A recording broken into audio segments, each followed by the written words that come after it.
And we're back with a new updated tier list post-data slate. With 5 weeks in, GW's new assessment of Orks having a 57% win rate. Whoa! We're coming in here with the new data slate, understanding and the balance of the codex itself internally and out against its meta competitors. We actually have a little bit understanding of a possible predator, so this is applicable in the future as well. So with that being said, guys, we're going to have this. This is going to be contentious. Start off the bat just so you guys understand how this is going to work. The tier list is going to be within each other, right? So if two units, Beast Boys, Beast Naga Boys, and Boys are directly being compared against each other because they're battle line, right? That's the units that are going to be specifically competing against each other. Transport units have the capability to do combat, such as battle wagons, kill rigs, hunter rigs, right? Those guys all get compared against each other, not necessarily the whole meta as a whole, or what else you can get for that points value, like a gladiator lancer or whatever. And then last but not least, S tier is very clear to that it's almost no reason not to bring. Goes across no matter what the terrain is, no matter what the matchup is, no matter what the skill level of the player is, this unit can be put on the list and get its points value in return, or just have extreme great utility. So keep that in mind. We're talking about S tier, and then from that it just goes downward, similar to, right? So if you want to argue, be prepared to argue. We will be checking checks periodically. So we're going to place everything in the tier list, and then we're going to sort everything out, right? So, and just let's get a good wall for everybody. Whoa! All right. Green is the best, so we had to start with the war bosses. Now we're going to do characters first, just so everybody knows. And right off the bat, we're starting with the Beast boss on Squigosaur. Right off the bat, guys, we have contention, David and I. Yeah. David wants to put him in S tier. I want to put him in A tier, or at least David's making the argument for him. I'm going to slide him into A tier for now, or what you got people would consider A tier, knob tier, right? And my reasoning for that is, one, without his relic, he's not going to be in S tier. Two, I actually think his counterpart, the Naban Squig, is actually a better target for the Edwapa's Kill Chopper enhancement. And two, in direct comparison to Mazrog, he's not directly comparable in ability, like across the board, like in fighting and durability, everything like that. So he does give ability to give units reroll charges. So he does actually give a support roll, like David was saying, like he brought up to me too. Mm-hmm. So you guys can agree in contention. So yeah, my contention is considering him with Headwapa's Kill Chopper, he's a good balance between Maz and the Knob on Smash the Squig. He's got good durability. Yeah, it's only a 5-up invul, but with the 4-up Fatal Pain, you just add that extra layer of durability. And what I really like about him is when you do give him Headwapas, he's got multiple damage on both his profiles for those devastating wounds. Mm-hmm. And one of the problems with Orks is their AP, lack of high AP. Yeah. So once you're doing the dev wounds, it doesn't matter. So I like him for that reason. It's true because I've gotten stuck in fights with Maz because he doesn't do dev wounds as well. So I totally understand that point of contention. You know, you guys can disagree with either of us. David's willing to, at least for now, concede that maybe he's just A tier for us, knob tier, which is still an excellent tier, guys. But I think in some matchups, in some terrain, whether it's too crowded and you can't bring too many big units, or he can just get shot off the table because the 5-up invuln is just not good enough against some really high damage, multi-damage weapons. And if you have to choose one or the other, you're going to choose Maz. And with the leftover points, you're probably going to always have a unit of Squig Boys, and you're probably always going to have the Knob on Squig there. Therefore, I think he's just A tier. He can be on many really good lists. He does excellent on GT level. He does excellent on casual level. Bringing him and Maz is super viable. So never make that outstanding, but we're comparing them to each other. So feel free to argue with us. You can maybe knock him up to 8 S tier if you guys want. We'll talk about it. Now let's move into the weird boy. Let's get weird. So what do you feel about the weird boy? What's up? Bring the weird one. With weirdness. I love what he brings to the table. That ability to teleport. If you bring him with a 20-man unit. And his ability, well, really what he is on his own. If you don't bring him with a 20-man unit, he can score by himself. Just leave him out there. Yeah. His teleportation. But what I'm not a fan of is that you really can fail it. Yeah, it's not guaranteed. You have to roll a D6, and on a 1, he suffers D6 more wounds. And how many wounds? He only has like 3-4 wounds, right? He's got 4 wounds. So he can actually just straight up die, and people will put the enhancement on him. That's fine. They give him the feel no pain. Just not where I want to be with talking about an S tier model. But The fact that he's so good at scoring on his own, he's so dirt cheap. You can bring 2 of him. I'm still going to say he has to go in A tier in the Ork Internal Codex. Remember, it's also about a certain utility and ability that only he has. I don't think the Shock Jump Dragster can do it nearly as well as him because he's so small as well. And you can just throw him on the boys, and then you like that too. Also, people put a Warboss in there with his unit, so it gives a different kind of flexibility to different players and how they want to play with him.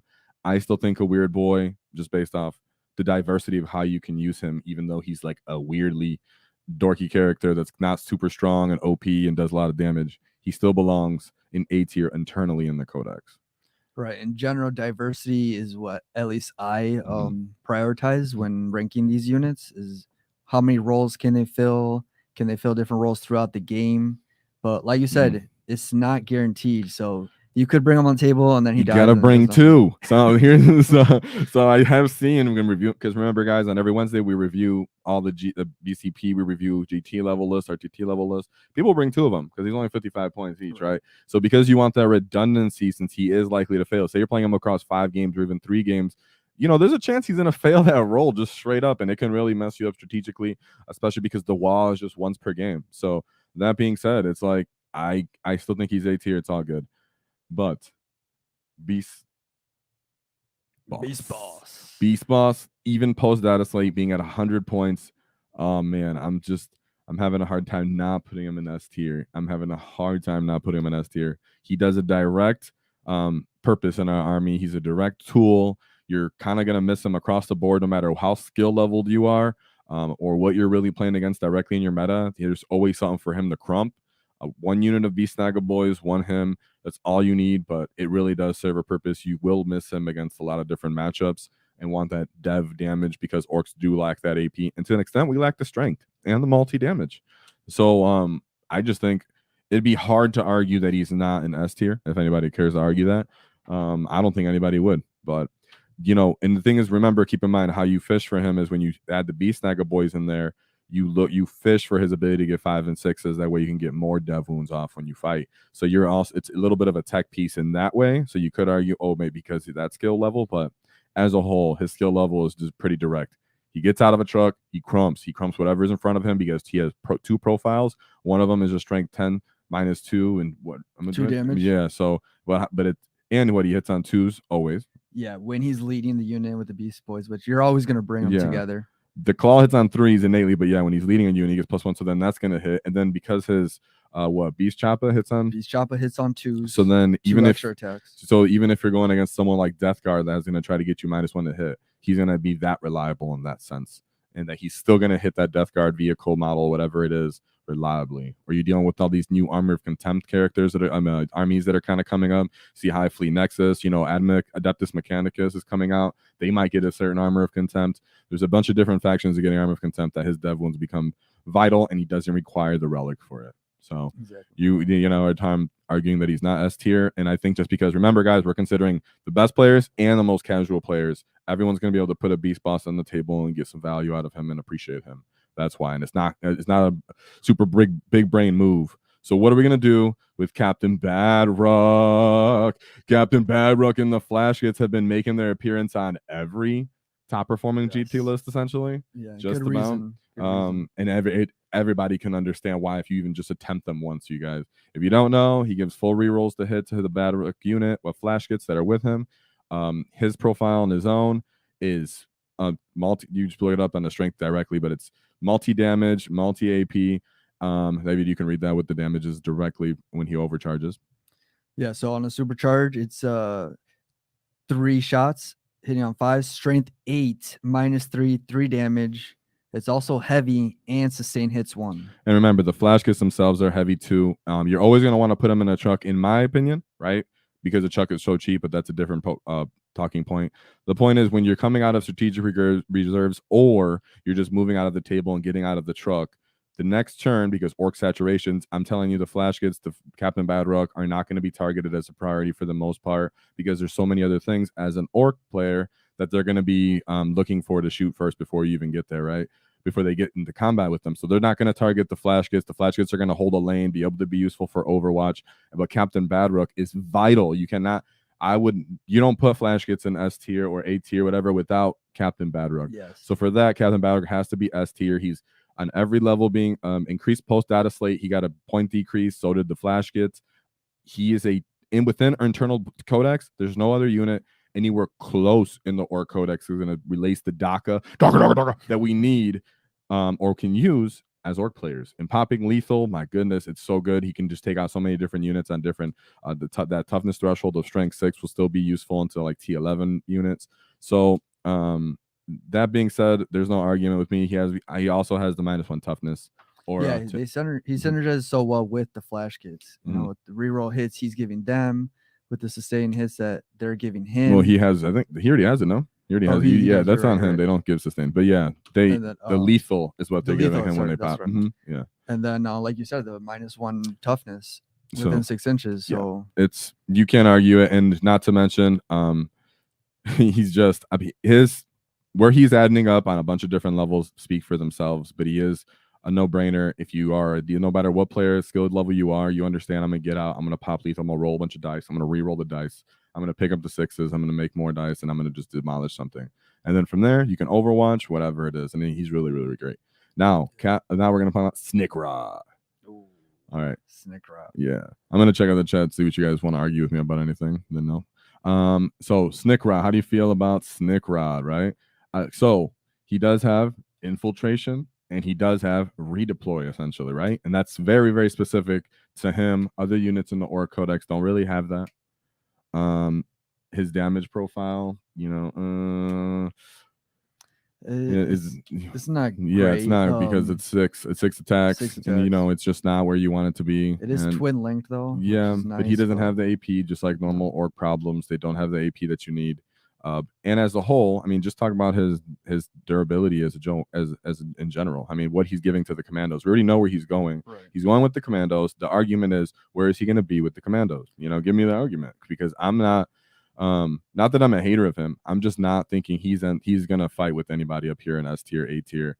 Remember, we're talking about now internal balance. All the other characters that are in this tier list, where does he end up? How often does he end up on a list? And what matchups? Is he matchup specific? Can anybody on any skill level bring him and feel utility? Does the terrain matter? All that stuff actually does matter where you place different units in this tier list, because people different across the world are playing on different terrain. They need to take that into consideration, and that's what we're trying to do here, and we're considering these things, right? I can tell you that something's S tier, but that could be just to me because my terrain gives me the ability to hide him and use him in the way I'm thinking. I'm saying if no one's even barely understands how to play 40k, you can crump something with the beast boss, okay? You just got to know the base rules and getting there in the combat. And for that being said, with Snikrod, I think he's, C tier. I'll put him here as a get. Might even put him as a Grotty. I see high level players using him. There's certain matchups we'll see now with the Space Marines coming out and their different detachments. Maybe he'll become more vital and countering the Space Marines infiltration of shenanigans and such like that. Right. But as of today, as of now, how I feel where he's at and competing against all the other really good characters that are in the Ork Codex. I mean, in Index, I don't think right now you can put him any higher than C tier. He's too niche. Oh, B tier. Oh, this is B tier. Yeah. I guess you're right. Well, I think you hit it right in the head. It's matchup dependent and terrain. I kind of want to drop him a little even more because the characters he's fighting against. You guys can argue. I'd say he's at the top of this, but I'm going to say Snikrod is going to be. Oh man, that might be too insulting. I'm gonna leave him here. We're gonna see what else we do. You need that tool in the commandos? I'm gonna just say a lot of really high level players can figure it out, but I'm considering all players across the board, and you're limited on what characters you're gonna have in your army or what you're collecting and such like that. Where are you at with Snikrod? If you really want to figure out to use him, yes, he can be great. He does have his own capabilities. Just because he has his redeploy, I'm gonna leave him right here. So that being said, Mad Doc Grotsnick. How do you feel about Mad Doc Grotsnick? So 5-up Feel No Pain is great. Everybody knows we love the 5-up Feel No Pain. He does give you the ability to fall back and charge. He that's built in, doesn't need the enhancement. He does have his power claw built in. But I'm thinking, if he's one of those things where you need to build him into the list specifically to use him. And then that list is very limited to what it looks like, right? You're going into redundancy of boys if you're bringing him. I don't think you're bringing him on What are his other options like knobs? Knobs, I think there's just better options. What are those better for options you're gonna leaders. put with him? I mean, that's No, what I I'm think saying. there's better leader Oh, options okay, for yeah, these units yeah. that he also applies to. Okay, With what the boys, burn a boys. I mean, if you're really running a burn a boy list, I guess mean, you maybe could throw him Burner in there, Boys, but I mean, no, I don't think so either for his cost. no And he's one's running tank busters or looters right now. you know, but here's the thing: he is cheaper than a paint pain, not a pain boss, pain boy. Yeah, he's not. He's cheaper than a pain boy. Yeah. So there is that as think well. 5 He points doesn't cheaper. regen. He has more wounds than a pain boy. When he's 4 wounds, I believe. So Yeah. he does have that. Gosh, it's really hard where you want to put him. As I really think when you're putting a bunch of feel no pains on your list as a whole, but if you're not playing that type of list, where does he end up? Right. I think when it comes to list architecture as a factor, you have to kind of And terrain, a little bit. because even just to even have enough boys left from getting shot and having in a fight and fighting back to fall back, and you're not regenerating boys itself. Oof, it's like, man, that's going to become terrain dependent, matchups, all your stuff. It's really, and you're making a certain specific army with list with him. I almost want to put him as a Grotty, to be honest. I think that's I think I got to put him as a Grotty for now. Oof, I don't know, man. That might be harsh because people do like the Pain Boy. And the Pain Boy, I mean, he does end up on good lists, but even with knobs, I'd rather put the Warboss. Goodness. I just want to be realistic with my list, comparisons here, guys. It's not that I hate Ork units. If anything, I'm going to put a lot of units pretty high up here. That's why I want to just be honest right off the bat and just say I think I'm going to put him as Grotty because in most cases, people are going to have to just really build him into one specific list archetype, and he's going to serve as the specific role, and you're also going to saturate what he's doing. So I'm going to just say he's a Grotty. That's just how I feel about it. Yeah, no, that's the main point right there. The list architecture. What kind of list? Pain Boss. Talk about it's a Pain Boss. Okay. Yeah, that was Pain Boss. Let's go. So we're saying the same thing. Now the difference with him is he's doing this for the Beast Snagger boys. And because Beast Snagger boys themselves are a different tier, in my opinion, that we'll get to than boys, the fact that you bring them in a 20-man unit, regen them, give them a feel no pain, and he's cheaper than the actual Mad Doc and the Pain Boy. I mean, he actually has a different kind of reliability, utility that I can appreciate. So I actually am willing to put him higher than Mad Doc Grotznick. Yeah, he also brings a good melee profile too. Okay, and he's still anti. Yeah, anti-vehicle, anti-monster. Yeah, with multi damage. What's his AP? So his AP is 2. Okay. So okay. Now we're talking with some smoke. Index, we're talking about some smoke. I mean, it's not that he's as good as a Beast Boss. He's no Beast Boss, but he's also 40 points cheaper than a Beast Boss. I'm gonna go ahead and throw him right here in the mid tier, B tier. I agree. I think he's good. 20-man bricks of him coming out of a battle wagon is pretty awesome. As a whole, you'll like him, and even as a casual level, you appreciate the feel no pain and him fighting in your Ork unit, him bringing back some Beast Snagger boys in a small game. He's gonna be pretty cool. And remember this: at the end of his movement, he's healing stuff, so he can heal flat 3 wounds. Yes. And it says at the end of your move, not at the end of a normal move, so you can like advance, and make sure you can keep up. If you're going to disembark from a vehicle and start charging off into different units, you can heal Mazrog, you can heal the Beast Boss. So Beast Snagger, a Beast Boss on Squigosaur. So his healing utility, everything like that, he cannot be no less than mid tier in my opinion. If anything, he might end up being higher mid tier. I would put him a little higher than Snickrot. Just off the bat, we're gonna organize this throughout, but he's going higher than Snickrot. Okay, so Big Mac with KFF. Shout out to Big Mac and some others, but he convinced me that this guy's definitely not D tier. This guy's, I'm gonna just say, at least not runs tier. Sorry, he's not F tier. I'm gonna say he's definitely specific to your list that you're building. You're gonna put him on a 20-man brick boy unit. He's gonna give him a 4 up at range. He's gonna give another 4 up at range. You might have the Warboss in there. I do think he's just very, very specific. He also is dirt cheap. What is he, like 55 points? 55 points. Okay, so it's like he's dirt cheap. Any player can use him. If you're not playing on a place with a lot of terrain and you want to play with your mobs of boys, he's going to be great. If we get our codex and he keeps the same score and then we get regenning units, he could be even better. But right now where he's at, even though I'm not going to put him in runs, which I would have before because he has no offensive capability. No, he doesn't. So I'm just going to keep him. He's going to be a D Grotty tier just because I think for so cheap, you put him in there, you put the Warboss in there. It's a great combination of points and making that brick of boys able to survive damage, and then the boys being the Warboss being able to deliver damage with the leftover boys. So he does give the 5-up invul throughout the entire game. Yeah. Maybe but slide him up later down the road. Yeah, but it does entire game. I think he does it twice because his war gear allows him to do it again for the 4-up.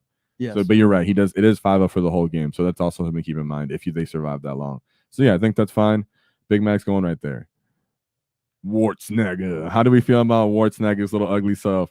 Wartsnagger. So at the beginning of the index, in addition, he was like very liked because everybody was playing the Grots as they were T5 in combat. He was getting up the table. He was touching people, being very annoying.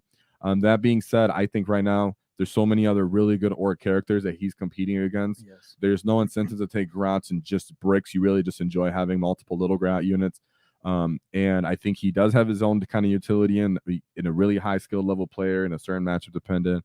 And if you're used to what you're going to play into and you're trying to counter somebody, but as a whole, if you're playing the casual level, is he going to always give you a return to someone his same points value, like a Warboss or something? I don't think so. And I don't think I don't think you'll miss him not bring him in the list. So I'm going to say he's at least grotty, if not. I'm going to say grotty, not runts, because he can be utilized in certain matchups and lists. I've seen people take him to GT level and perform really high, but I'm not going to base one niche player, one exception, or even like a couple extreme exceptions when as a whole there's thousands of Ork players and such, and people just aren't going to relate to I can always utilize Schwarzenegger. Now, does he have a decent offensive potential? Actually, yeah, it's pretty cool. But remember, he's already getting up the table with his scouting anyways, and you're probably not calling a turn 1 WAAAGH in most cases. Therefore, you're not timing his WAAAGH as to when he's going to end up getting into combat, so all his other abilities from the WAAAGH aren't going to always come into play. What I do like about him is that he can scout and get up the field, and he does fill a role if you are concerned about getting stuck in your own deployment zone. So he can kind of alleviate that pressure early on. I would put him kind of similar to Grot because they almost fill the same role, but you said it's very niche. Yeah. And, there is one thing I wanted to mention from Dogdacious here. He said put him and a pain boy and a blob and set an objective. You can't do that because in the boy's actual data sheet, it tells you that one of the characters has to be the Warboss. Yes. So you can't actually mix those two. If you could, that'd be awesome, but you cannot do that. So just wanted to point that out real quick just because I appreciate Dogdacious all the time. So, and then, some people saying you can kill with Grot, Space Marine captains. I mean, if they do Armor of Contempt, probably not. And it'll be pretty hard to actually pull that off reliably, to be honest. The variable on where that can swing is not great. So, and remember, this is like how good the player is and how reliable these tools are, right? It's not that they don't have utility, aren't good. There's several units I'm going to put in this gets tier, guys, that I like a lot. Okay, I'm going to just say right now that I find great utility, but a lot of people can argue with him about, actually, that's coming up right next. Knob with Wall Banner. So just graded to actually my specific unit that I'm going to say. I love the Knob with Wall Banner. I'm going to put him right here, though, right off the bat, just so you guys can know what I'm saying. And remember, because this is me trying to be objective across all skill levels of player with different collections or what people are trying to go into right now if they can get a forward or whatever. Knob on War Banner, I think he's slept on. That's why I'm not putting him in grotty. If anything, I might have to argue with you why he's not in grotty.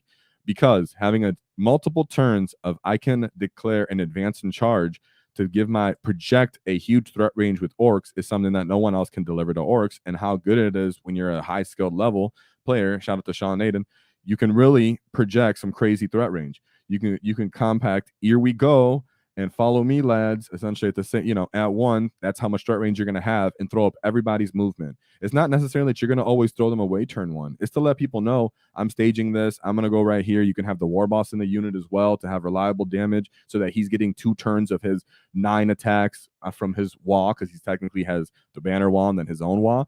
In some matchups, they might even be a turn 3 WAAAGH after your post initial WAAAGH because they're continuing momentum. You can call his WAAAGH as a defensive ability. If you're putting this 20-man blob and trying to screen out an objective so you can hold it for multiple turns, you can just declare it knowing the enemy's going to try to come in and delete that unit, throw Artist Nails on it. So he actually is, and then he also has his Power Claw. So I think he's actually slept on. He also gets his 4-up invuln and his good OC. So as a whole, Knob with Wall Banner, I don't think he's a grotty by any means. I think he's actually really good. If anything, I would like to see him come down still a little bit in points to put him higher. He does require a bit of a skill.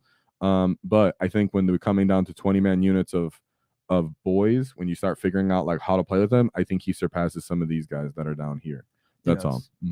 I think, yeah, that's an appropriate spot because threat range is a powerful tool to leverage. Like you said, you don't always have to call it immediately, but that's where he kind of drops a little bit because it does require some skill and some familiarity when to actually pop him off. Yeah, So for sure. That's a good spot. But not with Wall Banner, man. I love him. I'm gonna put him ahead of Snickrock because I love Yes. him. But I don't think I'll put him against the Pain Boss. Not because I don't think he should be, but because I think across most tables, most people are gonna play with him. How he's gonna be used, how easy it is to use, simplicity. I like him more than the Pain Boss, but exactly. I think we're going about. everyone. Remember, guys, not just what we like. It's how good is he and how reliable is he to use for a multitude of people and players and across all skill levels. Now we got Boss Zagstruck, one of my other favorites. So Boss Zagstruck is in a weird place for me to where I actually do like his offensive potential. I don't like his abilities very much. I think he still costs a little too much. He's one of the very few deep striking units that we have.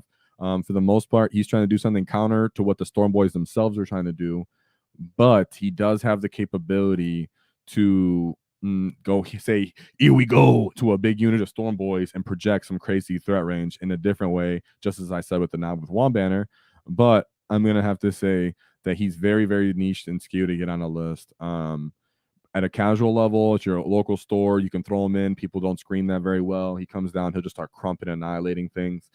He's decently tough. He gets a lot of wounds. He gets a feel no pain. No, invul. And he has an invul as well. I think he has feel no pain too. Yeah, and he has a feel no pain too. And he's gonna have 6 wounds. I think he has. Yeah, that's outrageous. That's a lot. That's like a war boss. He's a jetpack war boss, literally. Somebody was talking to me about him. Can you have one? He's the closest we'll ever get to a jetpack war boss, you guys. That's pretty much what he is. So I actually like him a lot individually. I could even put him a little ahead of here and there. You could argue. We'll argue about it later, but I'm just gonna say he's gonna go right there. Yeah, he just doesn't do what Storm Boys want to do, and it'd be nice if the Storm Boys hit a little harder, so his +1 hit would make a difference. Storm Boys are trying to do something completely different to the game than him. So no, he's playable, he's fine, but most people just aren't going to play him, and I'm not going to invest in him if I have a lot of other really good Ork characters. So move on to the Warboy. Yeah, let's go. So the Warboy himself is just I'm going to put him as a runt. Okay, he's definitely a runt. Something that was pointed out to me, shout out to Discord and everything, was that put him with the Beast Snaggle boys, and he does his shooting ability. I believe he'll re-roll against vehicles with it. Possibly you could do good with his psychic shooting damage because if it goes up with how many boys are in the unit. So you could fish for that and actually start to shoot people with him in a funny way with like a decent weapon. But as a whole, he's just not, he's just off the wall. He's not great. If you want to play him for fun, but there's multiple different units, characters you can put ahead of him. Yeah, and he's not cheap either. 60 points. Yeah, it's not directly characters cheap. that bring more. I mean, the Big Mac with KFF is cheaper and better. So now we have the Big Mac in Mega Armor. Let's go. So Big Mac and Mega Armor. Ooh, that's a contentious point. Where do we put him? So I'm the one who's pretty high on Mega Knobs right now as a whole. I think they're coming up in the meta, but I think you can play Mega Knobs. Ooh. Do you want to? I think they most likely get played as you're playing as a hammer or an anvil, right? Sometimes in your Ork and how you're thinking and how I strategically like to think. They're more than anvil. If knobs with power claws or the hammer. So that being said, they Mega Knobs with the Big Mac with KFF, they go together.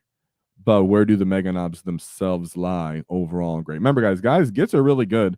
How much can they take? Should I put them in A tier, low A tier? Ooh, I mean, it does require a little bit of skill. Requires some skills, matchup dependent. There's so many other really good Ork characters, but if you are getting one character for your Mega Knobs unit, I'm saying it's him. Right. And bringing back guys, giving a invuln is really nice. Oh man, healing. Returnal Codex precision reasons. The fact that they are a weird threshold of toughness and armor save, I promise you play with Mega Knobs, you're not going to miss, be sad about it because small arms fire just bounce off these guys. The fact that you have access to Artis Nails, the fact that cover's so easy to get in the game, the kind of anti-tank weapons that people want to use into them, they also want to use into Maz, into the Squig Hog Boys, into the trucks, into the Battle Wag. There's so many other targets that technically if they did throw it into that unit, you're not gonna be mad about it. You're gonna be like, oop, I absorb damage if anything. And they can just run up and actually utilize terrain unlike a lot of their counterparts that are really durable for the same point cost. So I'm not gonna argue that he's any less because per internal balance, we're talking about armor saves, durability, regen capability, healing capability for himself. I mean his unit. I'm gonna keep him in and I think I keep him in A tier. Am I just overselling myself on him? I mean, he's gonna be low. It's close. He's gonna be low. He might Yes. drop. All right, guys, you can argue with me. Remember, I think these are units that if you're a really good player, you can figure this out in the top in A tier like this. And you're gonna really appreciate his utility, and the rest of your list is gonna be you know, benefiting from him as a whole, because they're going to counter each other and support each other in certain ways. Like, they're going to be other units that are tough. If he's the only durable unit on your list, he's getting destroyed, in his unit. So I don't think you're going to do that if you're going to be using him. But yeah, I think I'm going to leave him at A tier for now, maybe low A tier, but we're going to argue about it.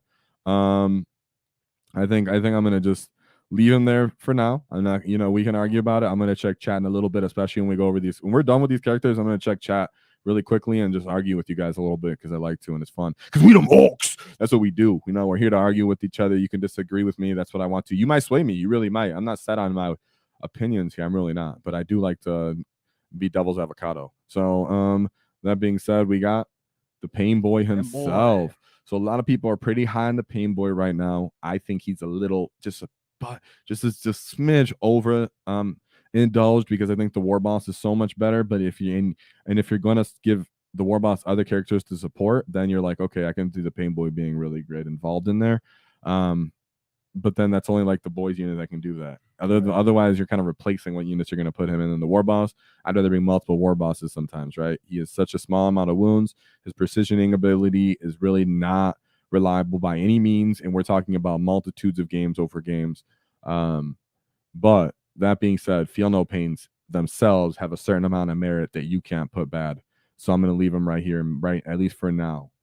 Yeah, that's a little bit in B tier. I think he's list dependent.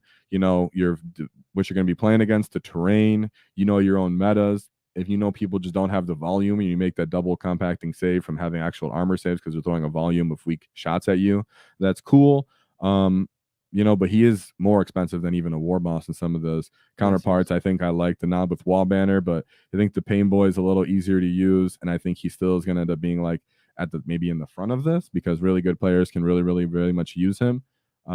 He might even be A tier still, actually. I might be underselling him a little bit. I would keep him B tier just because we're gonna see some of these other characters that he can be supplemented with. It's just they're gonna be on your list more than most of these units are the ones that are gonna be. What are you gonna put with him? Because the thing is, you already have a certain amount of characters that are up here, and not the ones that we have to mention as well. That you're gonna run out of points before you start putting him in there.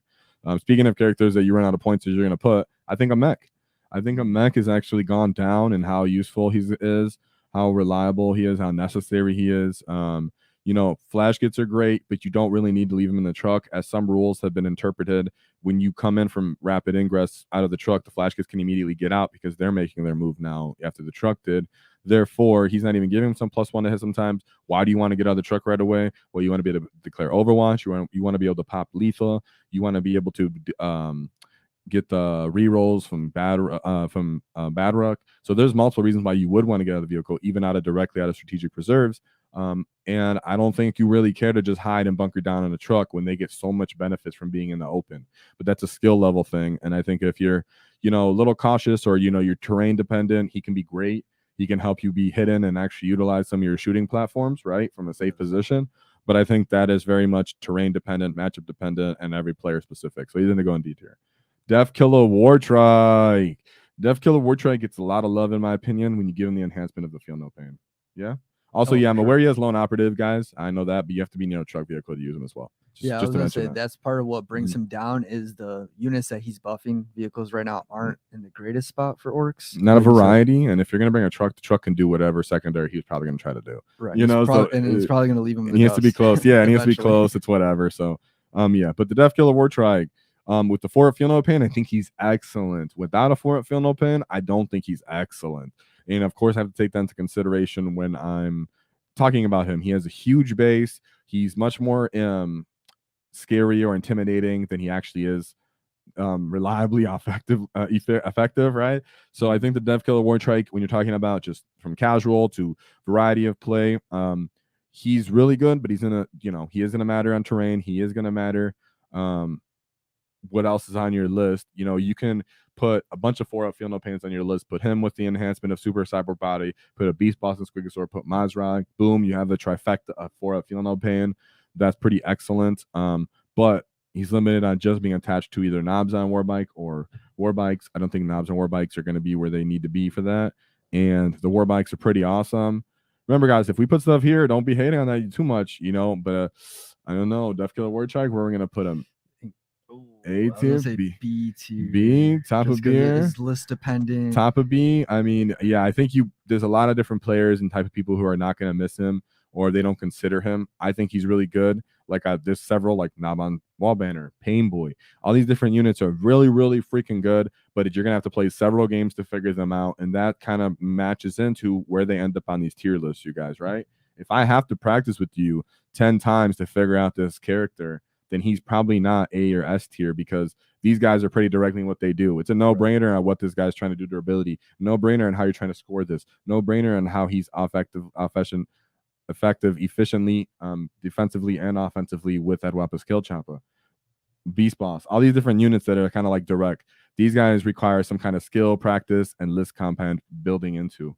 So that's why he ends up, I think, on B tier. It still means they're really good. Grotty is where you kind of start to look at stuff like maybe not even play them, So that's kind of where I'm feeling about it. And so yeah, feel free to argue though. I mean, I'm definitely down for an argument, just like right here. So Knob on Smash the Squig. Boom, I'm putting him in S tier. Just right away, I'm putting him in S tier. That's just how I feel about it. Giving a Knob unit Squig Hogboy unit +1 to hit, about a 33% damage increase. Him himself for 65 points going down post data slate is amazing. He's, almost like paying for 1.5 boys by himself. So you make that unit really good. So many wounds. He's great with Edwapa's Kill Choppa. I always want to at least have one on my list. Yes. So you can run 3-man units, Quick Hog Boys without him, whatever. But when you're running that brick, you have him on that brick. He's amazing. Really hard for the enemy to get him out of there before he actually gets to utilize Edwapa's compared to someone like him who can get shot off the table from the Beast Boss and Squigosaur, who can get shot off the table. The Knob on Smash Squig isn't getting shot off the table, and he's very unlikely being precisioned out in melee either. Right. So he gets to hide behind those Squig Hog Boys. Yeah, the meat shield and keep delivering the damage, keep moving around the game. And taking 2 of these is viable as well. So that's why he belongs in S tier. He's S tier. And like I said, we're talking about direct. What is he doing? He's making you more. He's hitty. He's making you killy. He's crumping. He's doing whatever he's got to do. It's a no-brainer to me where he ends up there. And he's really cheap. 65 points. He's the cost of a Warboss. Right. For a little dude. That's crazy for a feel no pain, wounds, everything like that. So Big Mega Shock Attack. Then tell me about his data sheet, because we got to make the argument for why he's not runts or why he's a git. Tell me what's up with his data sheet. How do you feel about it that you like about it? Tell me what you like about it, because I'm gonna argue. I like the AP on the shock attack gun.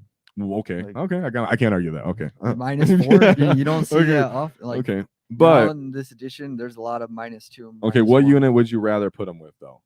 Because he can be attached to loot. Essentially, the argument is Ludas and mech guns, right? For the most part, that's what you're thinking. Where are you gonna put him if you're gonna think about what you're gonna put him with? He's already a certain cost that I did. What's his cost right now? 75. I want to say 75. I believe. 75, yes. Okay, it's like where do I even want to put my shock attack gun for that many costs? I need to put him in the cheapest unit possible. I'll put him with boys. No, I'm just kidding. I put him with the mech guns. Okay. The mech guns also you want to give of screening your backfield and keeping. That's one argument. I'm gonna say I want to put him in with Ludas. Okay, because Ludas. Because the Ludas, Ludas, because you're thinking about what data sheet capabilities are just sharing with each other. Right. The abilities of the Ludas is to give rerolls, and he already has a type of reroll, I believe, or does the whatever? It's once per battle. Then it's only for the amount of attacks. That's only shots exactly. And then he actually gives the morale test for battle shock. But the Ludas give rerolls, guys, which means they give him rerolls if they're a part of that unit to give him more. If they're overlooking an objective, they get 4 rerolls. So that's what I'm saying is I'm picking Ludas to give him that, to keep him cheap, to give him the possible rerolls, give him a little bit of a shielding. You can put him in a truck.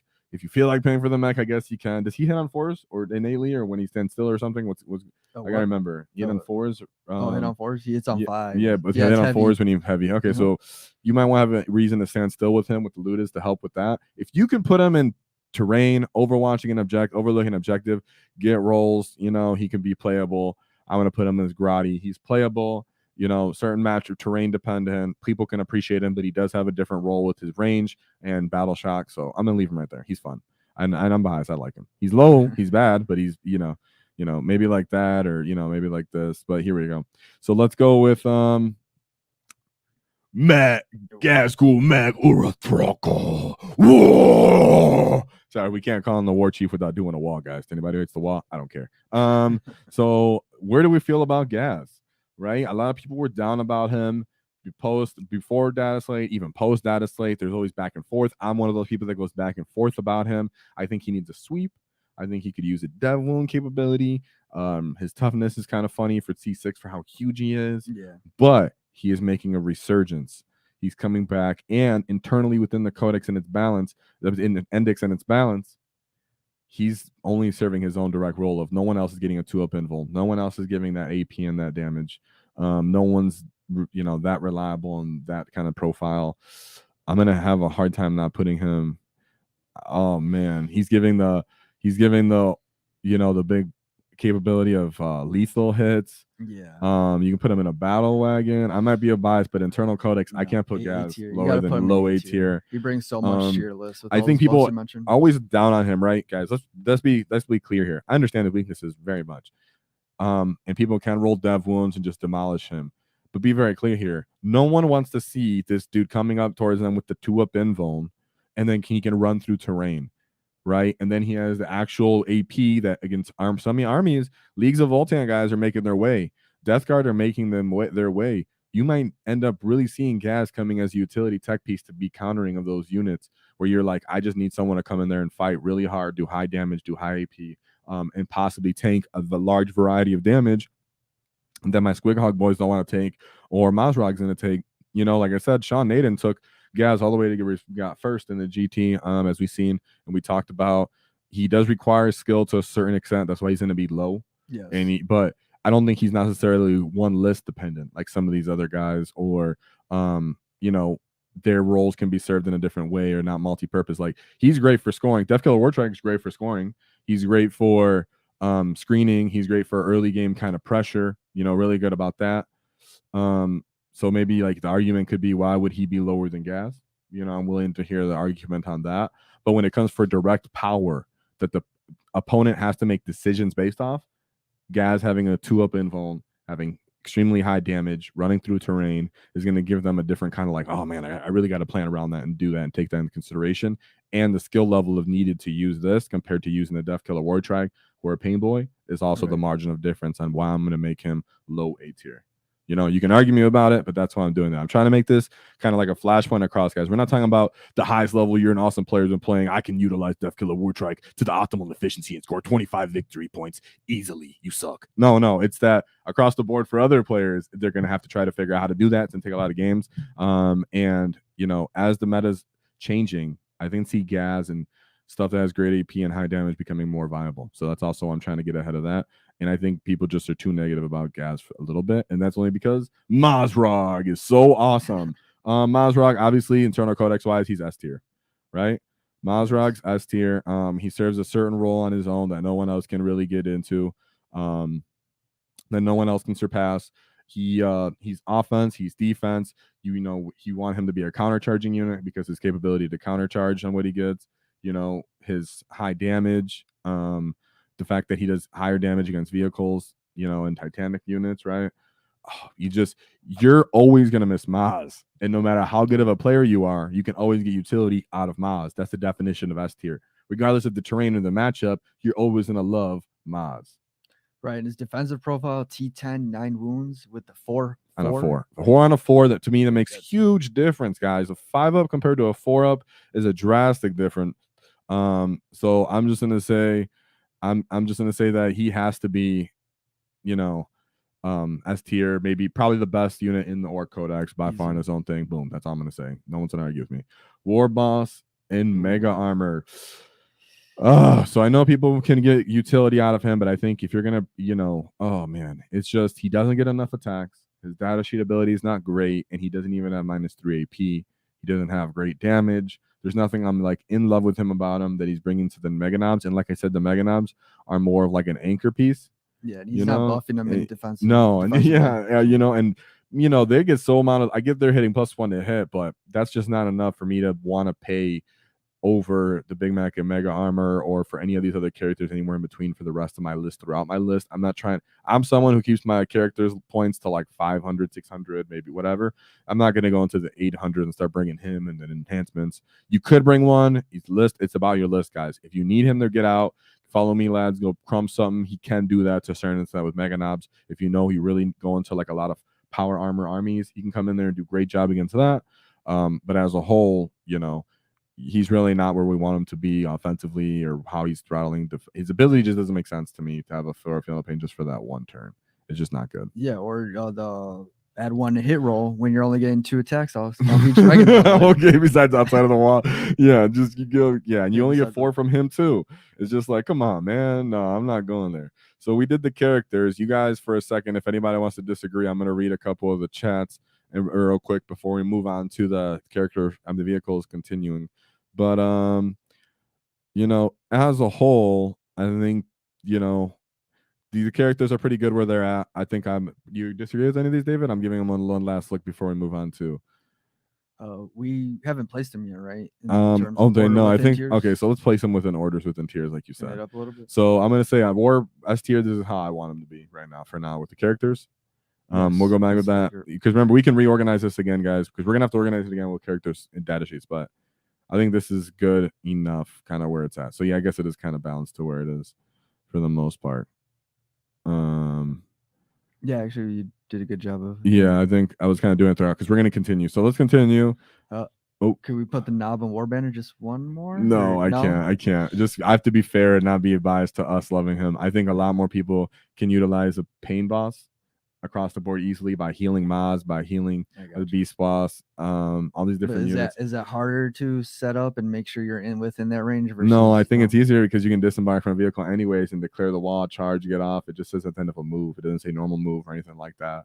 And you're probably going to put him in a transport. Sit there with a knob and Warband. Yeah, I know, but and crumb when you could just get volumed off and then your unit's useless, So I can't. So now we're gonna move on to back me up, chat. Let's get this don't back me up. Whoa. Okay, so we got a Gorkanaut here. Gorkanaut, I'm a big fan of a Gorkanaut. I'm throwing them in mid tier. I think would be a baseline against other units in this tier in this faction, specifically other vehicles. A lot of other vehicles aren't being taken. That's just straight up because they can get destroyed at range from other units. But he is a good point cost, in my opinion. You couldn't reserve him. His transport capability is much better now than he used to be. He does have a good volume of fire, yeah. Yes, he does. He's got plenty of shots, and while the rest of your list is moving up during the wall, he gets +1 to hit on his shooting, right? Shooting? No, he's the fighting one. No, he gets +1 to hit from fighting. What it is that I really like we talked about earlier, that kind of damage and good AP, good damage. His transport capability, the fact that you can actually put him in reserves, come off the edge of the table. What is he, 285, I think, right now? Yes. He's not too many points that, he's going to hurt your wallet. Oh, he's 280. Oh, even cheaper. So, yeah, his point cost, guys, I think he's going to be low, but we're talking about internal codex balance and then index balance of all these other vehicles, mechs, stuff like that. He's going to be one of the best for his point cost. And sometimes people, when you have Maz, you have all these other different characters that are going to be soaking up damage. They're gonna, if they do shoot him off the table, then they didn't do almost any damage to the rest of your also really killy units. Yes. So for that points cost, you're willing to be like, okay, I guess now that I brought him in from reserves, or I guess that I know I'm in the open for one turn, you shot him away, my whole army's probably still pretty high, highly effective. So I just murk you. And if they let him get into combat, he's crumping on his own. I really appreciate him compared to other mechs like his counterpart, the Morkanaut. I think Morkanaut is somewhere like Runts tier. I mean, what's his points if you pull him up real quick? But I'm pretty sure his point cost a little too high. He doesn't shoot as effectively as we want him to be. I'm being objective here on where he is. He's 330 points. Yeah, that's just too much. 50 points, guys. That's like a whole nother Ork unit that you're kind of missing out on for that points value. And he's not even doing his job on shooting reliably because then you got to pay for a mech to give another +1 to hit. On the wall, do you really care to get +1 to hit from shooting? I mean, his shooting is just unreliable as a whole. His profiles aren't strong enough to pop transports even that you really need. Right. So I'm just going to leave him down here in S tier. Yeah, I think that. Yeah, I mean, tell me S tier. I mean F tier to them, right? I like the volume from the Gorkanaut more than what the Morkanaut. Yeah, because you're still both hitting on 5s. You might as well just get more. volume of fire as an orc player, and then you're going to get more favored in that. So I think Morkana is just going to have to be in an F tier and the runs tier. So Killican, speaking of what used to be a former run, Killicans. So I think Killicans are in a weird spot. You know, I want them to be more viable and better than they really are. I'm gonna say they're not in F tier. They're somewhere here in the Grotty tier in their actual Grots, right? I think the fact that they have good damage in both shooting and melee is what you really appreciate. They have their AP. They have the ability to ignore cover if they roll higher than a 2. They get rockets. I love them with rockets. The issue to me is, 1, how slow they are. You're going to have to reserve them most likely. 2, how big they are, to the point that as you're moving their slow movement up the table, you're getting hit by anti-tank shots. They do have a good separation of wounds, but they're still not necessarily cheap at 50 points per model. Right, there's really effective point data sheets, even in our index internally, like a Squighog boy per point and such, that are really effective, that a Killican might not be seen as effective as. But like I like to argue, they have a 3-up armor save. They have a 5 wounds of pop separated per model. And a 6-up invul. The issue is when you are trying to deliver them for damage, it's not reliable because they're hitting on 4s into 4s in melee as well, and they don't have a great leadership. So they're susceptible getting paddle shocked. Right. They can tank shock, which is something that's good about them too. That's why I'm not willing to put them lower. You know, maybe I'll put them at the high end of Grotty tier. But I'm gonna say they're gonna more or less kind of get in the way. They're not gonna get to the fight and the wall at the same time as everybody else. They're a little behind. They're just gonna be where they are right now. Yeah, you're not relying on them to do damage. They'd be more of a distraction. Yeah, and that's a lot for a distraction. There's a lot for a distraction, and there's better distractions in the index. Yeah, to use that can actually help you in other phases as well. Yeah, for sure. Oh, and someone said, "Where's the Warboss?" That's true. Where's the Warboss? Is right here. Oh, I didn't do the Warboss as a character. Warboss S tier. Boop. Yes. Sorry, there we go. Warboss is S tier. Sorry, he's not ahead of the Beast. Maybe he is actually. Actually, he is. I'm gonna leave him against Beast Boss. Actually, Warboss can go into so. Thank you for bringing that up. I don't know how we forget the Warboss. We were so high. We talked about him so many times, and then we just ran through him. Right. The Warboss is definitely an S tier, just straight up. He can go with knobs when he's knobs and him scalpel unit, great damage, versatile damaging output. If you put him with boys, great at skirmishing, annoying, makes them reliable at fighting. You put him in some kind of unit that's multi-character, like 2 boys. I mean, the big boy unit that can hold 2 characters. Then you have the defense and the offense from him being in there. As a whole, he's cheap as heck, 65 points. You can put an enhancement on him for fun. Warboss automatically S tier. Thanks for bringing that up. I don't know how I just missed one of my favorite, if not my most favorite character. Damn it, I'm a little embarrassed now. Okay, so Squighog boys. Oh, that's an easy one too. Squighog boys, S tier, no question. The volume, the type of durability they have, the feel no pain, the speed, the mortal wounds from the Squighog boys, the fact that they have the grenade keyword hilariously, anti-tank, anti-monster, anti-vehicle. You just really need that. It's important for our internal balance, an important tool for us. Even if it's just one big unit as a whole, you always appreciate them. You always miss them, no matter what skill level player you are. You appreciate the Squighog boys. S tier, no question. Yeah, they synergize well with the other S tier unit and Knob on Smash the Squig. If you do decide I'm taking 3-man units, they can score secondaries for you. So they can fill multiple roles within your list depending on how you want to use them. Yeah. You just yeah, I agree. I've been thinking about the knobs now. Knobs. We're gonna read the chat real quick. Actually, I think someone's disagreeing. Hold on, I'm gonna read the very last one. What does it say? You can't put the mech. You can't put the mech into Grotty if you put Def Killer Ward Trike. Sorry, Def Killer. You read it. Go ahead. I'm trying. Kim says you can't put the mech in Grotty if you put Def Killer in Gits. Mech make more competitive lists than every model you put in the Gits category. So which mech? Oh, he's saying the mech, the Grotty mech, the actual mech on foot is higher into C tier than everybody else. Yeah, and competitive, but so he's saying it as a whole, he's getting it. I haven't seen that. That was before dataslate. Post dataslate, he's not making it on more competitive list. It's also a very specific archetype that I have seen him on. Yeah, it's very specific, and I don't see that anymore. This is post dataslate. Post dataslate. Every Wednesday we go over a multitude of different competitive lists, and he is not brought on them. Not the top performing either. People opt out for that and just bring more points. So I I think based off everything we've looked in the power rankings and everything, they don't actually bring him. And yeah, I think I disagree on that he's not. I think prior to the data slate, I 100% agree with you actually. Post data slate, people actually didn't bring him as much. They realized I'm just gonna disembark the flash kits.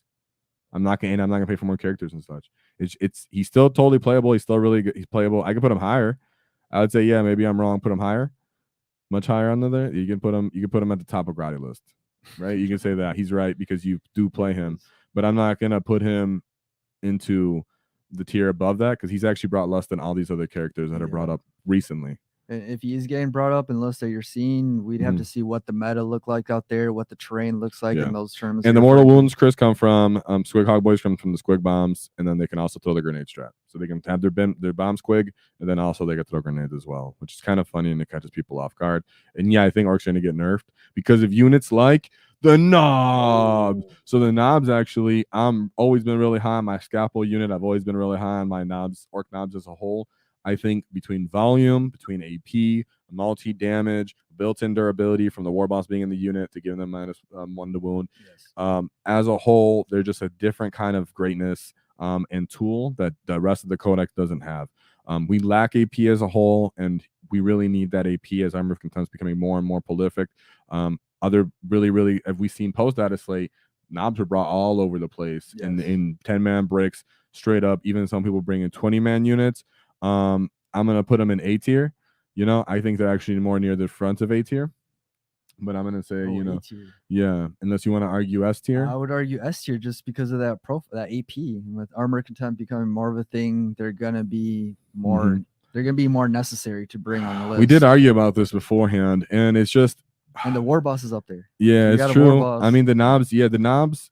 They have I would bring 30 of those. We did see someone bring 30. They did good. I guess you're kind of right, as it's a no-brainer based off terrain.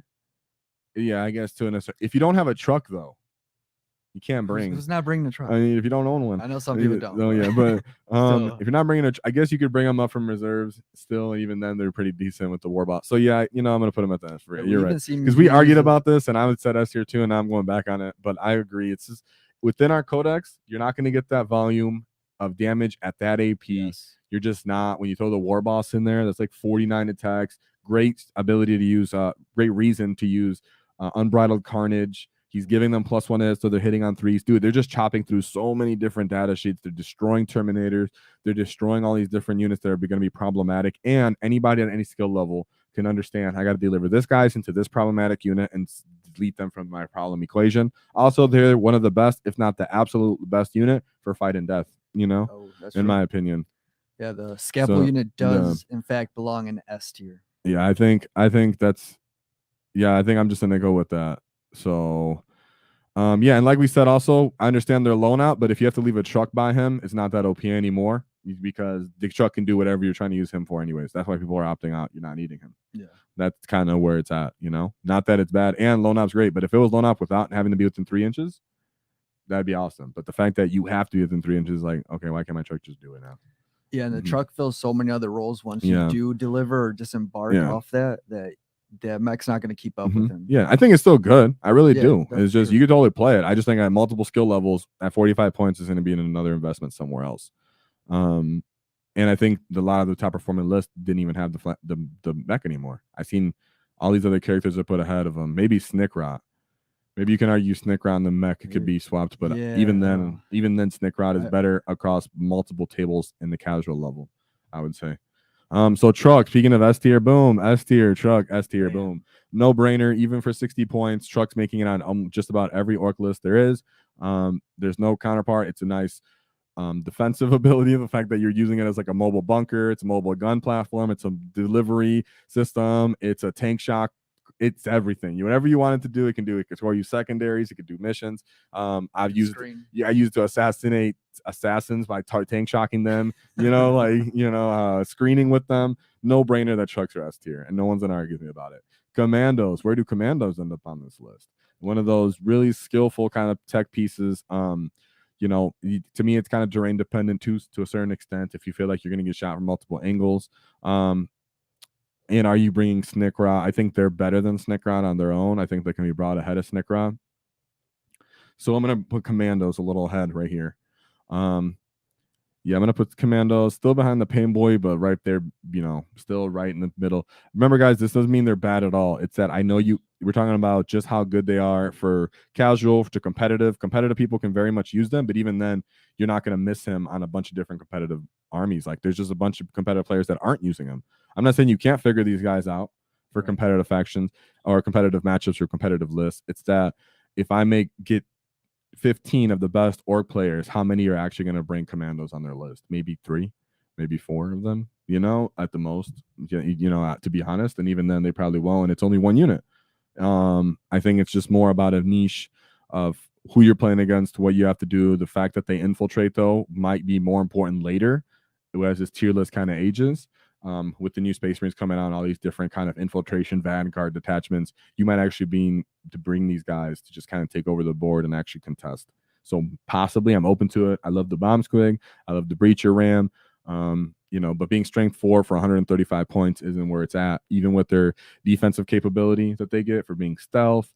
Even with Snickrot's defensive capability that it gives them, I just don't think for that point cost value, you could put them any higher. Yeah, it's the point cost for me as well.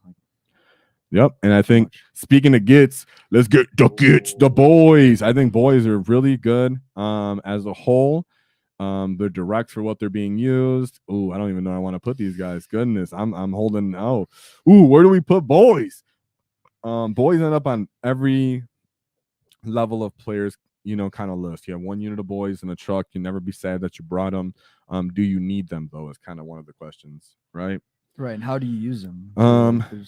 Skirmishes. Using them for skirmishes. Oh, okay, yeah. I understand. Okay, I'm just saying, like, you gotta decide how you're gonna use them, how they fit your list. I mean, are you gonna just bring Beast Snagger boys? Exactly. Like, what role are they filling for you? Mm-hmm. And that, in a sense, is also a skill to determine how they're gonna. Their strength is very low. I'm gonna put them right here in the middle tier as well. I think it's really good. You can put them at the front. I guess they're pretty good. They but you won't be sad if you don't bring them, is my point, guys. You can make a bunch of different types of orc lists that don't have any boys on the list, to be honest. But as you see, a lot of the characters that I like to put them with, such as the Banner Boy, the Pain Boy, are kind of down here in the same tier as him. So, and that's or below him, right? The other characters like the Big Mac. So you can't put them that much higher if the support units they're getting aren't that high. The only one I really love is the Warboss for them, So yeah, I think really good here. I'm not gonna say they're gonna A tier. Maybe I should. Are they A tier? I mean, an argument just because they're a cheap battle line unit, and that's so hard. Chat, argue with us. I'm gonna say, I think because their versatility. They're so good different versatility. Types of roles on different lists. You don't have to bring them on any list. You don't have to. I'm gonna leave them where they're at, but I'm gonna say that I'm just gonna leave them where they're at. Chat, argue with us about it. David, what? You wanna argue some? What? Like you can put them with the Weird Boy if you want to bring the 20 men, or the Pain Boy, or the Knob with War Banner. Like those are all filling different types of roles. And that's true. The versatility of what they are within the codex balance themselves. Yes, or all just a 10 man in the truck. All right, fine. Because they're internal balance, that flexibility, utility. I'll argue that they are A tier within that. And for us as a whole, and you can bring them, and they're one of the battle line. It's true. And we've seen people from all different levels. We've seen players from all different levels utilize boys from the most competitive to the most casual. So I you convinced me. You convinced me. Did chat want to argue? People are saying they're B tier. Yeah. Boys A tier. Yeah, I think people are kind of agreeing, going back and forth. It's funny they're going back and forth with us. That's fine. I think that's good though. Is either bottom of A tier or top of B tier. Like it's close. Yep, I think that's great, and I think I'm gonna leave them right there for now. Storm Boys S tier. I think the data itself shows that Storm Boys, for their scoring potential, for the fact that they have deep strike potential, they're automatically just S tier. You can even argue anywhere that they're higher up or just as high as any of these units because how much different lists they end up. Right.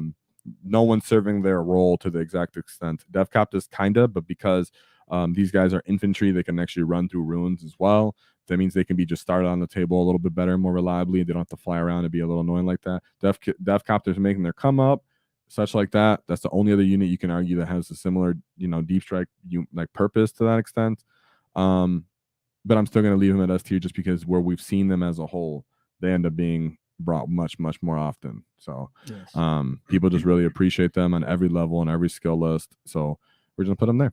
Storm Boys, no brainer where they're there. They're not there for fighting. They're there for scoring for the most Next part. one. Battle wagon. Whoa! I'm a fan of battle wagons. I personally can just say that I'm a huge battle wagon fan. But they're a little expensive, and there are some armies that can just annihilate them at range. I'm gonna leave them kind of somewhere here in B tier. Or sorry, C. What is it? B tier? Yeah, B tier. Yeah. This is B tier. I'm gonna leave them somewhere here in B tier. I think there are really good lists that bring them. I've seen them successfully used, which really always makes me really happy and excited. I think casual players can get great success out of it. But that being said, you might run into just some players that annihilate it. It is at that weird point threshold where you'll be sad about it. Its guns aren't good enough that you can use the throttle its shooting capability either reliably to the point that I like it. It's kind of big and unwieldy. So these kind of reasons. It also doesn't make you feel like, oh, I need this great. on my list. You don't need it on all your lists. It's one of those things where you're building. Once you put it, you build around it. Then you start adding all these other different units that are big bricks or whatever it needs to be. You can make it up to T12, which is really good. And this is internal balance as a whole. The trucks are just, you get 3 trucks for the same cost essentially. Exactly. So it's just like whatever. That's all I'm gonna say is I just think I love that it has reduced AP and then it gets cover, such like that. I'm a big fan of battle wagons, but it's gonna be really hard for anybody to budget on me that they're actually A tier. I think they're solidly somewhere in the middle of B tier, if not high B tier.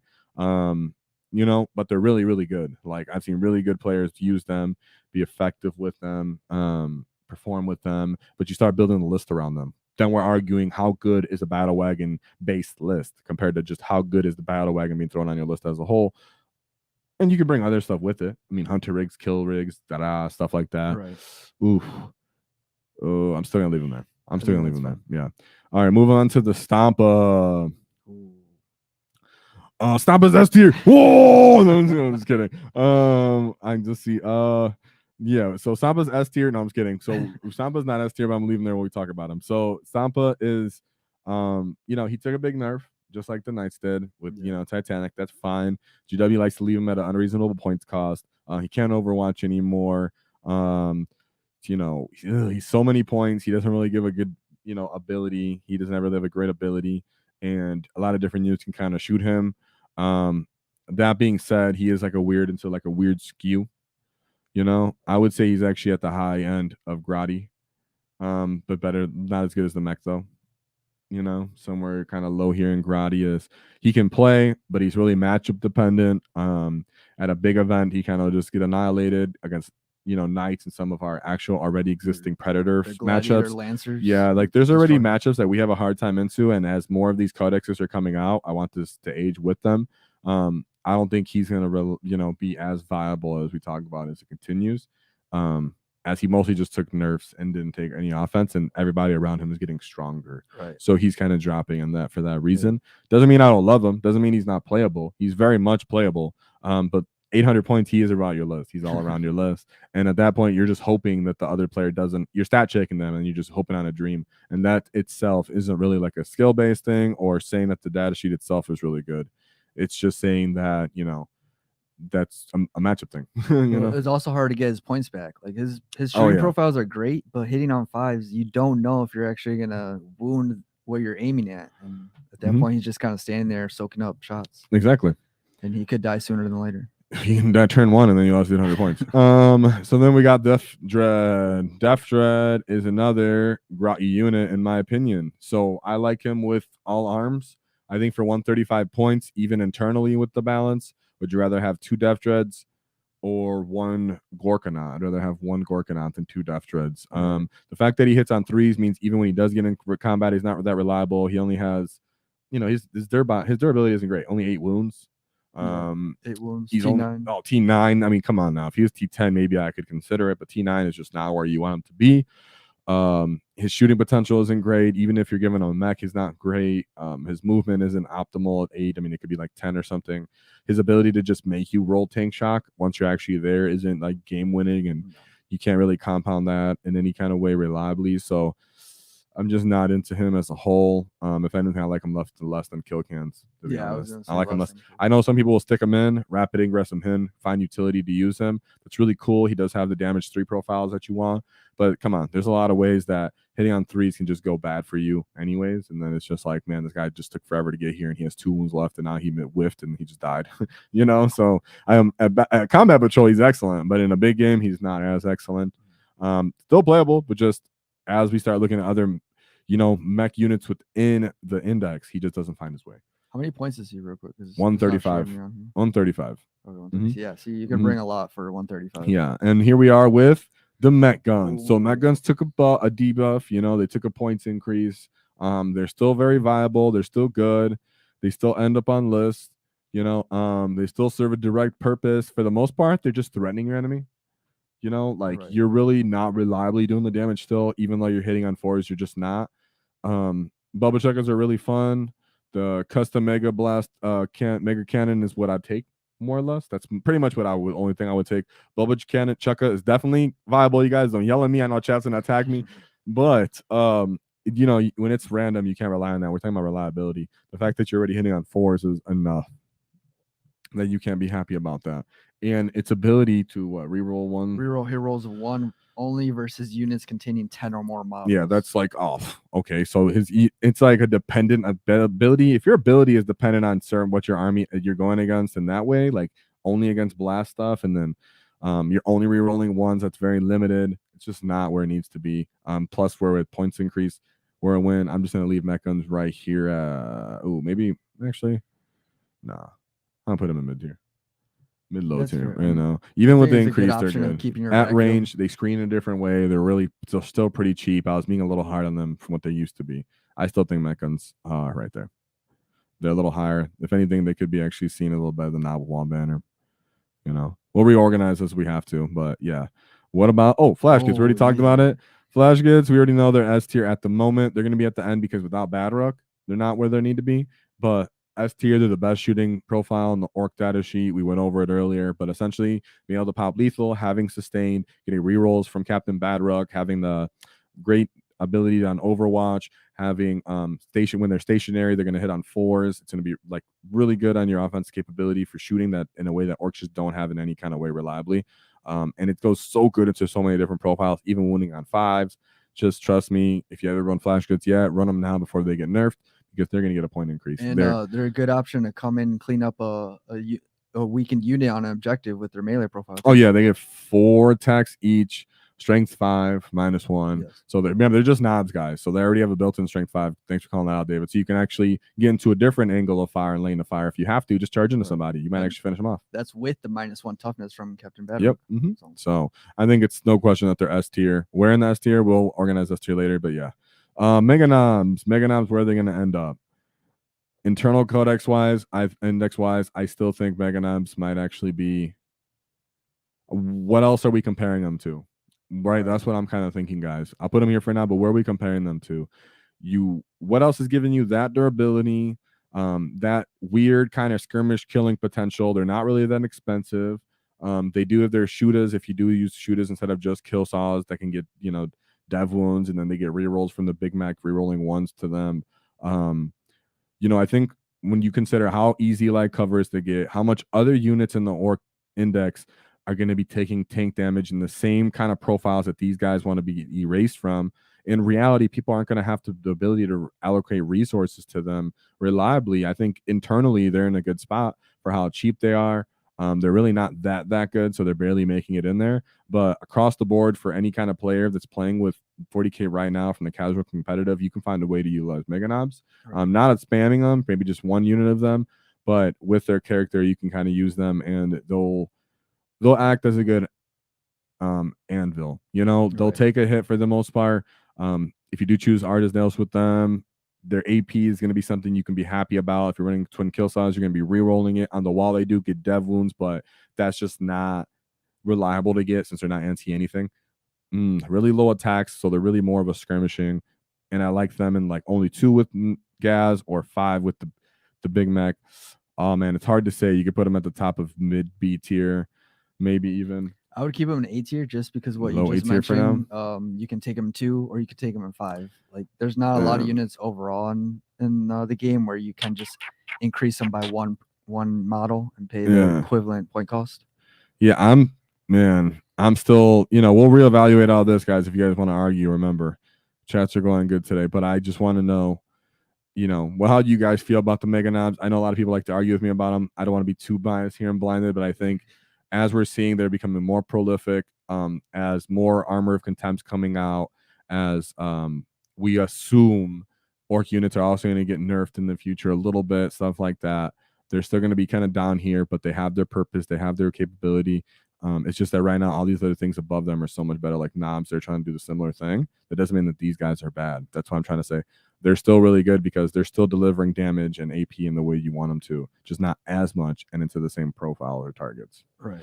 One thing also to mention, I think with the 2 next codexes coming out and Space Marines being out, small arms fire is going to be very popular. Oh yeah, so that's that true. T6. That's a good point. And 2-up save is going to be very key. That's a good point. You're going to be taking better saves even against all these weird small arms fire and weird units. Are going to want to advance and charge you, and you're going to be able to put these thick Mega Knobs and absorb that advance and charging, and they're all their like strength 5 or 6 punches. The Mega Knobs aren't going to die. I mean, Mega Knobs don't even get reliably killed by Custodes units, to be honest, guys. Just roll it out on your own. So it's just like, I'm going to leave them right there. I think people sleep on them. I think give them tries. Most people that do end up giving them tries, even in Discord that respond to me, say that they actually really do like them and that I'm more right than wrong. So I think I'm going to stand on that. Yes. I'm going to leave them where they're at. Ludas, I think regardless of how good people are, they're too dependent on terrain. They're too dependent on matchup.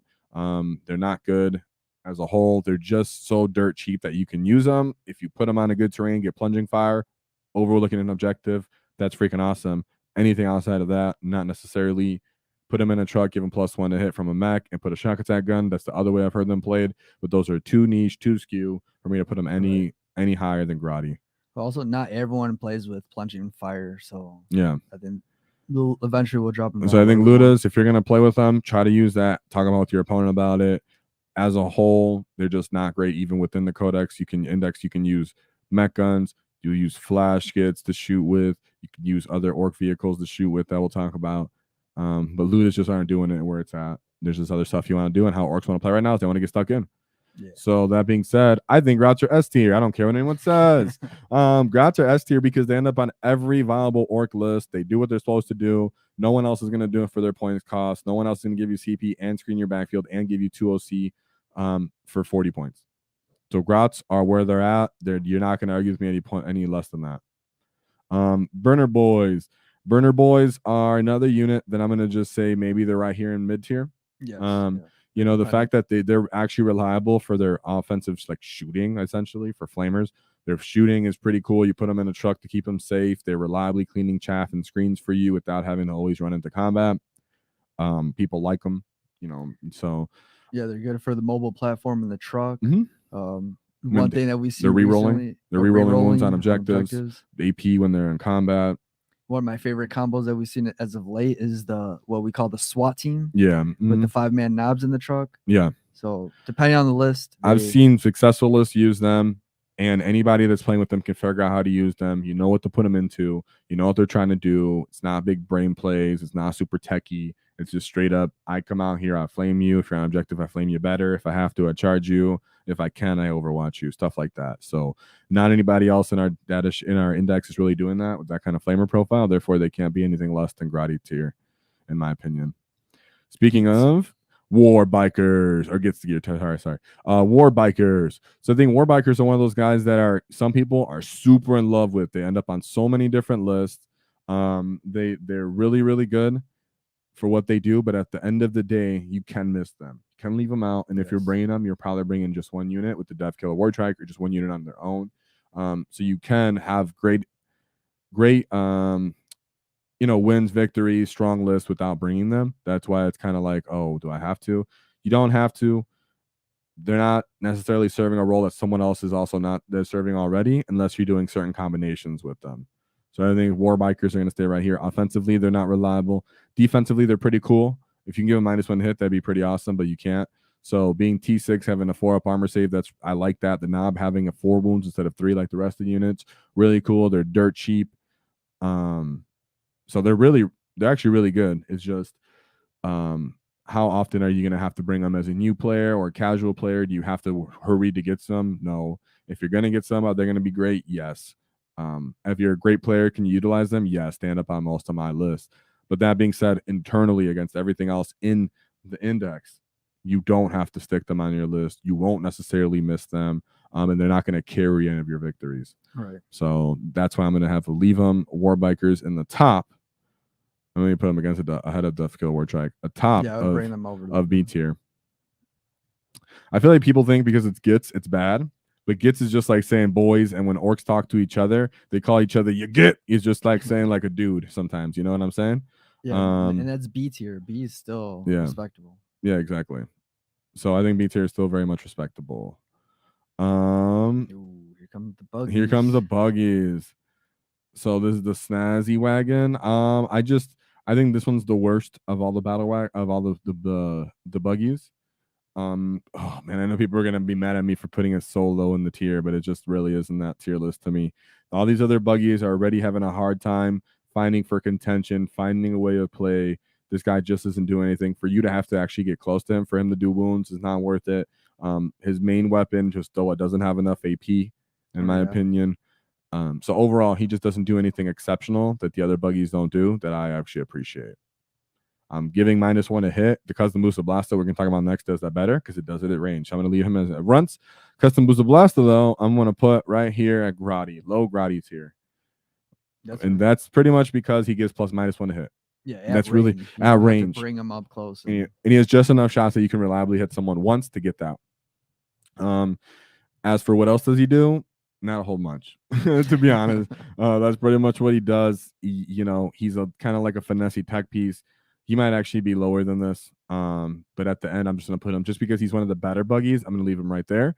He's just going to be the whole time at the low end of that. Right here, Megatrack Scrapjack. I'm going to put him as a runt as well. Just for what he is, he's just not optimal. He does get the fight. Does he do? What's his capability now? Still mortal wounds? Or? Yeah, so mortal wounds on the charge. You roll 1d6, 2 to 5 is D3. And what's that volume? 3 more. And what's that volume he has now for his shooting? So he's got the rocket cannon, D6 +1, strength 9, -2, 3 damage. It's hitting on 5s, of course. That's just unreliable volume. For that, he's not reliably shooting. I'm not gonna put the Megatrack Scrapjet any higher than that. Rugged Shark's Quick Buggy. Rugged Shark's Quick Buggy is definitely not terrible. I'm gonna put him actually up here for buggy purposes at the top of Grotty tier. If anything, he might be even higher than that. A lot of people are pretty high on him. I think that his unreliable shooting, the fact that it's on volume, his unreliable volume of shooting, the fact that his ability is only against infantry when we would like it against other stuff like swarms as well. Like you just want him to be able to shoot everything at that kind of profile.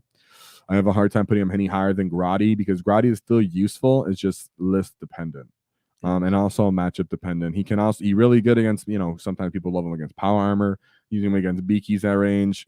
Indirect is awesome. You know what? Maybe because he's indirect, put him at leave him there. On top. You think a little for indirect. There is a lot of infantry. I don't know, but the swarm. I'm gonna put a little higher than the mech at least. Yeah. C tier. He does do mortal wounds if you get close to him, possibly too. His fighting potential's all right. Oh man, I'm having a hard time. I just can't put him as high. I think I want to drop Snickrot. I think so. Yeah, I think Snickrot has to go down. That's an expensive pack. You're not bringing him on his own, are you? No. Yeah. So after everything I've said, Snickrot has to drop a little one. But other than that, sorry, I keep looking at him. I'm just like, I have to. I don't feel comfortable to minute anymore. Rugged Sharks Quick Buggies though. Gosh, that's such a hard one because some people really love him. I think he really does come down to who you're going into. Yes. But he is a specific tool that no one else can bring in your army and your whole faction. It is easy to use too. It's really easy to use. I'm gonna put him in the get tier, low get tier. If you're bringing any one buggy, it's the one buggy that I think you should bring. That being said, Shock Attack, Shock Jump Dragsta, even with his teleportation, I think that's just not good enough for him to be playable by any consistent means if necessary. Can you play him for fun? Anything in the Ork index can be played for fun. The point is that across 5 games, how often are you going to win with them? How often is it going to clutch you the game? How often are you actually going to get a precision off? all that stuff. He's just runt. Someone has to be a runt. It's him. Here we have the Hunter Rig. Ooh. So the Hunter Rig did get a points decrease. He does allow you to transport big units and bricks of Beast Snagger Boys. He's not really that expensive for 160 points. I'm going to have to put him as like a high C tier. I really think he's a high C tier right now. I think, yeah, he's very much list dependent, but if you're bringing 2 big bricks of boys, you know, Snagger Boys or whatever, he can deliver. He is, like we said, if he's only in one kind of list archetype, guys, you tend to drop down to Grotty because you're very limited on how you can be played. And and even then a battle wagon pretty much does what he wants to do, but better. Yes. You know, the only difference is he actually fights good, right? Yeah, he has volume of attacks via different profiles. So no, I'm not gonna say that for sure. All right. So the next one to that is obviously the Kill Rig. So I'm always really high on the Kill Rig. As I always like to say, he's a multi-phase model. He transports, he shoots, he fights, he can tank shock. He's giving buffs by in the fight phase for giving you +1 strength and possibility to do lethal. So he's pretty much 5 phases or 5 capabilities that he's using. And then for that reason, he cannot be a Grotty. He has to be at least a Git. He has to be a pretty decent Git. I think people sleep on him too much. He is a bit expensive, but you could just put a boy in there. You don't have to put anything in there. Even on his own, he's just good because he can shoot. You can catch people off guard with Overwatch. Catch people off guard with his buffing capability. People hate on him. He got a point decrease. 200 points is totally fine, totally good. I'm actually gonna put him ahead of Commandos. So I think he's right there. He's playable, but he is specific. You're gonna bring 2. You're gonna bring a bunch of beast snaggers on your list. It is that kind of archetype, but because he's playing 5, you know, he has 5 intentions of the game, possibly 4 or 5 intentions that he's trying to pull off in the game. He has to be Gits, unlike a Grotty, which even if you are limited to the list type, you're bringing the fact that he's so useful in that list and what he's trying to do and playing on so many phases, he has to be higher on the list for that. I kind of want to put him above the battle wagon. No. Battle wagon is so much more durable and taking more guys and has a cross plane of different different lists. There's so many different lists though that you can bring with the battle wagon that you can't bring because he could be 10-man, 20-man units, 10-man units. He's way more durable at range. He's reliable. He can actually survive Gladiator Lancers, stuff like that. You know, you just one more spot up. Been a Pain Boy. Pain Boy is good. No, I don't know. All right, chat. Kill Rig higher or lower? Say about that. We'll see what they say. We'll give them a little time. All right. Warboss on Warbike. Oh, I'm gonna have to put this guy as a low Grotty for the most part. He doesn't have enough attacks. The Death Killer War Track does what he wants to do, but better. And you give him a Feel No Pain. I think he's best at the 4 at Feel No Pain. But he just doesn't have enough offensive capability or buff capabilities. Totally playable. I've played him. I didn't hate him. Zagstrik's probably less good than him. Stuff like that. We can reorganize this if we want to, but Warboss on Warbike, I'm going to leave him in low Grotty tier. If you're bringing bikers, if you're going to, you know, like we said, the units he's buffing aren't even that optimal, right? Beast Snagger Boys. Beast Snagger Boys are at the very least, if they're not top of A tier, they're S tier. Yes. I don't think you have to bring them on every list. They're kind of expensive, but the fact that you have to bring the Beast Boss with them and they have that good strength, they have to possibly be S tier right now. I don't know. They end up on so many different lists. They go a lot of successful lists. So many any level of player you are, you can find utility in them. You're gonna opt for them more than boys. The characters that they go with, you're gonna love. You're gonna surround your list with them. You can bring just one unit. You can bring a bunch of them. It's always decent. I think for battle line internal balance, they're better than everybody else at their point. And the fact that they can even contest with knobs for points value sometimes and target priority is interesting. So I'm gonna have to say you're gonna put Beast Snagger Boys right there, really good. And right now, keep in mind, Orks are at 57% win rate according to GW and a 54% win rate according to the Leviathan GT pack, according to what is that? Goonhammer. 40k stats. Yeah. So as a whole, Orks in a super great spot right now. That's why this is kind of top heavy up in S tier because we have a lot of units that are really good. And speaking of, and this is just a different version of the battle wagon that used to exist. So Def Killer War Def Copters. 18 of them to be exact. 18 Def Copters, S tier. Let's go. No, I'm just kidding. No, it's not. Not high. I know you guys got excited. Def Copters. So they did find their way of the dead. They were in runts. Now they moved up into possible mid-tier Grotties. I think it really comes down to the player, what terrain they play on. Storm Boys still do what they want to do, and if you are bringing Dev Coptas, you're bringing them in the smallest unit possible. You're not over investing. It's cool that they can stay on an objective and they could shoot rockets. They get twin linked. It's really, really cool. Actually, they may end up. I might have convinced myself that they're at the bottom of Gits because they have deep strike, they have rockets when they do get their shots off, and when people start to shoot at them, they're just like they're more durable option than the Storm Boys. Yeah. Obviously, they cost and more. It matters. And their offense, they can shoot people. They really can. I didn't want to be so down on them. I was being a little down. I'm leaving right there. They definitely climbed up for us. They climbed up. I was a little too quick, but Grot tanks are freaking awesome, dude. I'm put Grot tanks up here somewhere.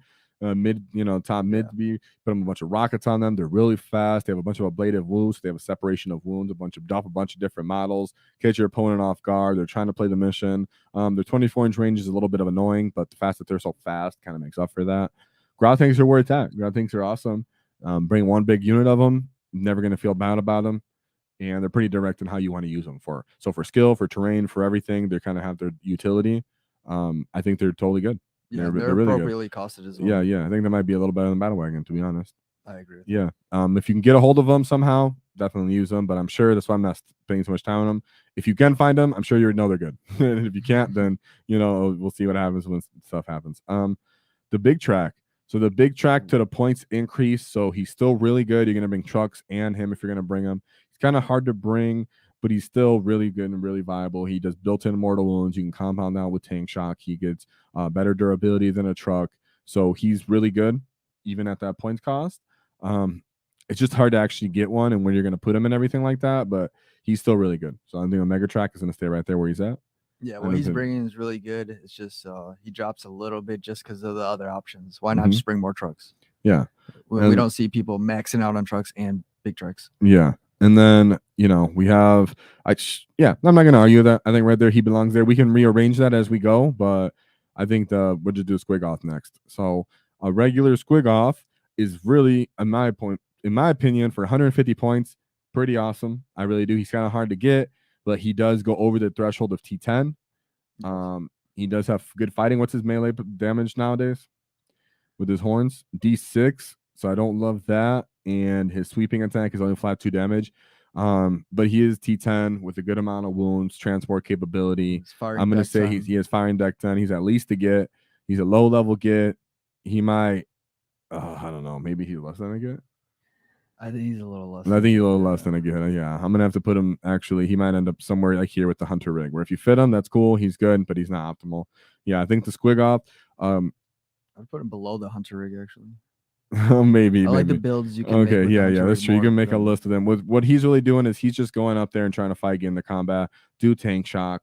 150 points isn't bad for him. He's a good durability. I actually really appreciate him. How many wounds is the Squig Off? Normal one was? The normal one's 18. Okay. That's a good amount for 150 points, man. I don't know.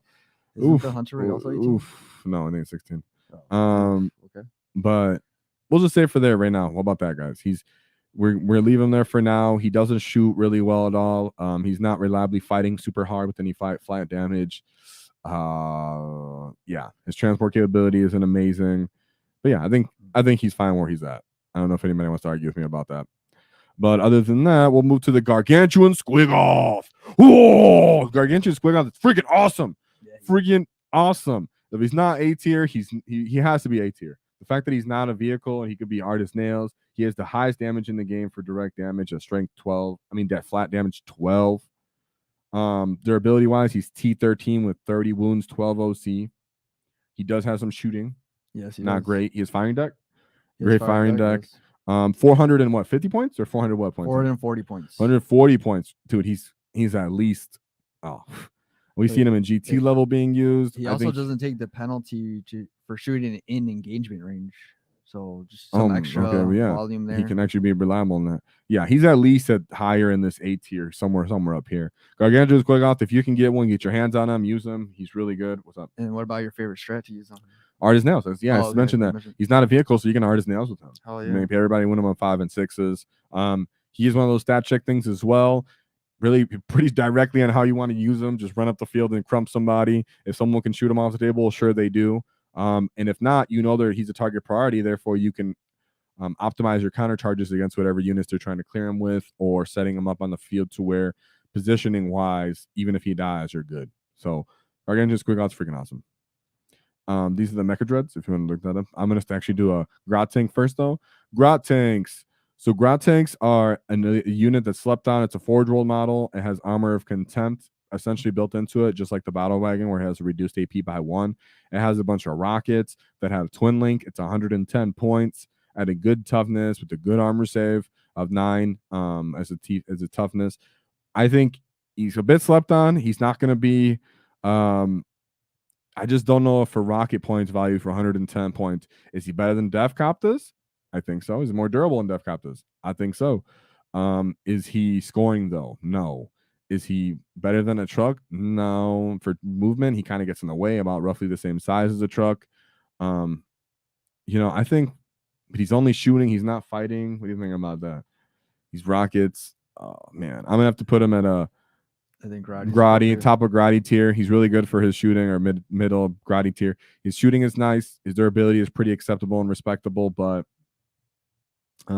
he can't fight, and he's not doing multiple purposes serving you roles in the game. So no. Which one is it? This 210? Mega Dread, 225 points. And then the other one is the Mecha Dread. I think the Mecha Dread, we'll just say that both of them, because the only difference I think is like their flamer, right? They both have the same capability. Yeah, I think so. The Mega Dread. So there's the Mega Dread and there's the Mecha Dread. We'll just say right now the Mega Dread is an inferior to the Mecha Dread. I'm gonna put it actually as a runt, and then as the Mecha Dread though, right? Because if we go to the Mecha Dread, which, because there's pretty much very similar to the Forge World models, guys, and they switch. So if you can switch to that one, the Mecha Dread is I think they're better with their melee profiles, and I'll explain why. So if you're trying to shoot with him, even though you get the ability to give yourself +1 to hit, the volume isn't reliable, the AP doesn't make it reliable, and the fact that for the most part, you're taking damage on the way in and you're healing. When you get into combat, you want to reliably deliver that combat. And I think when you're going with twin saws, you can either get twin linked, or so you can get higher damage or AP, whatever thing you're going for, because each claw is something different. One's giving you more AP and less damage, the other one's giving you less AP and more damage. Or less attacks. I mean, you just for the most part, it's up to you on you feel about it, but I like it a lot, and but I think he's still gonna go to the bottom. The fact that he gives himself +1 to hit based off his own data sheet capabilities is interesting, but yeah, he's gonna go right there. So we'll go for a kill tank. So a kill tank is another Forge World model. Yes. Yeah, Forge World model is really oh man, I really love kill tanks, right? I mean, we know that I love kill tanks. Their rockets, I mean, their main gun, what their main gun profile, it's strength 14, I believe. Yeah, strength 14, 3 to 6 shots, -2 and 3 damage. Yeah. The fact that it's really unreliable is annoying. You are going to pay for the mech to give him +1 to hit, so he does increase his cost, but he's pretty cheap for what he is. He's Titanic, so he can't overwatch anymore. His fighting isn't terrible.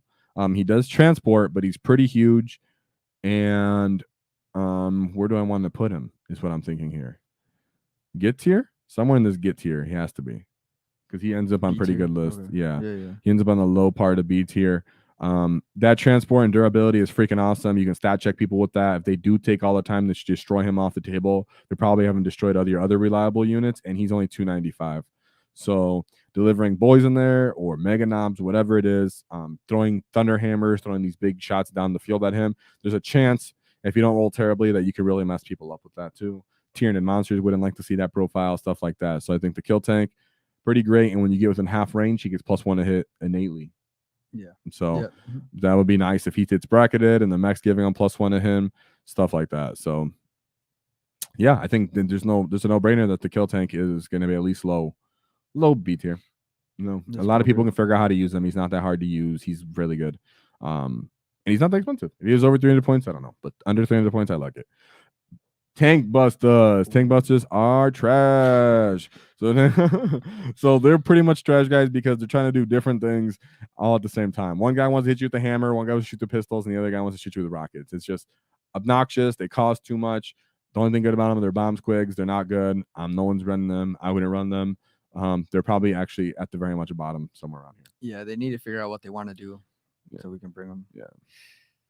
So you can pull up the Oh, you points. want them? Yeah. I don't know them by sight. That's okay. Just any of them. So we'll just pull them up from the reference. And then so this is a weird, ugly picture of a knob on war bikes. So we're gonna put knobs on. Well, no, you'd have to look it up. Knobs on war bikes are, to me, the fact that they're limited at 3 models is kind of their downfall. As soon as you lose one, you use their offensive potential. You didn't have to look it up. And they do have 4 wounds a pop. You know, I do appreciate that. They get power claws, but once you start losing a guy, their point cost, the war bikers themselves are trying to score. They're trying to play the mission. Normal war bikers are so much better as an option. I'm gonna have to put knobs on war bikes somewhere down here, like the lower middle of Grotty, to be honest. I'd rather just bring bikers and bring more characters or whatever, pay for enhancements, everything like that. Right, yeah. They're enticing, but just not worth it. No, they're not worth it. I've tried them. They're just not worth that. As soon as you lose one or you take Overwatch, they just get destroyed. You're just not getting reliable outcomes from them. So the WAAAGH Boom Blastajet. So yeah, guys, we're actually going to talk about these planes. So just because I want my people want to know, we're going to know. As a whole, we're going to put all the planes in trash tier, right? But we're going to talk about which one's the best of all the trash. So arguably the WAAAGH Boom Blastajet, even though it's expensive, is with +1 to hit when they're not flying. So you reroll hit rolls of 1. It has the highest damage profiles. There's a lot of different weapons. It has twin links, super shooters, as its mega cannons for D6, but all of that is unreliable for the amount of shots you're getting and such. Right. So I think it's a little bit too expensive, but F tier. We have the Docket Jet is not terrible for its shooting. I think for its volume, it's pretty decent. But what's its cost right now? The Docket Jet, real quick, before I automatically throw it away. 135 is still a little bit too much, but it is, to me, the most playable of the planes to an extent, just because of the volume, maybe. But the other planes are just. What about the burner bomb? 8 shots. Yeah, not really. Yeah, I don't know.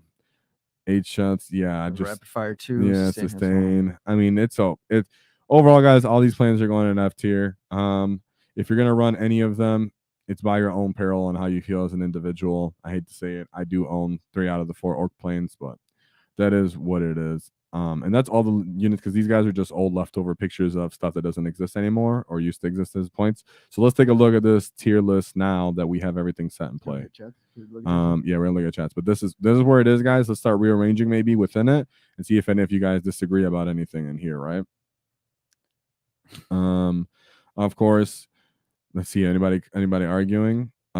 See, someone did argue with me about Snikrot. Let's go. Argue with me about Snikrot. Snikrot is too low in my opinion. Him paired with Commandos is a powerful unit with lots of utility, Overwatch immune, and I don't care about a bottom of B is fair. Okay, and I'll like to counterpoint that. He's and that he was at the bottom of B. Yeah. Not even, we liked him even slower. The counterpoint for that and his utility is he is in my opinion, a skill-based character, to where a very high-level skill. So that could argue for him being a little higher, possibly ran up into the bottom of the B tier now that we're reorganizing, because I think we should reorganize now. I could argue he's in the bottom because at the highest levels he can be used in a way that no one else can be used as him. But as for casual players and such, they might have a harder time kind of figuring out, even with his ignoring Overwatch capability, because the unit he's a part of isn't really a punchy enough, isn't durability in the punch back. And the ignore Overwatch is from the commando unit. Yeah, he gives the benefit of cover, which that's also terrain dependent. I think most terrain setups have enough terrain to get cover anyway. He gives a redeploy. He gives the redeploy. Yes.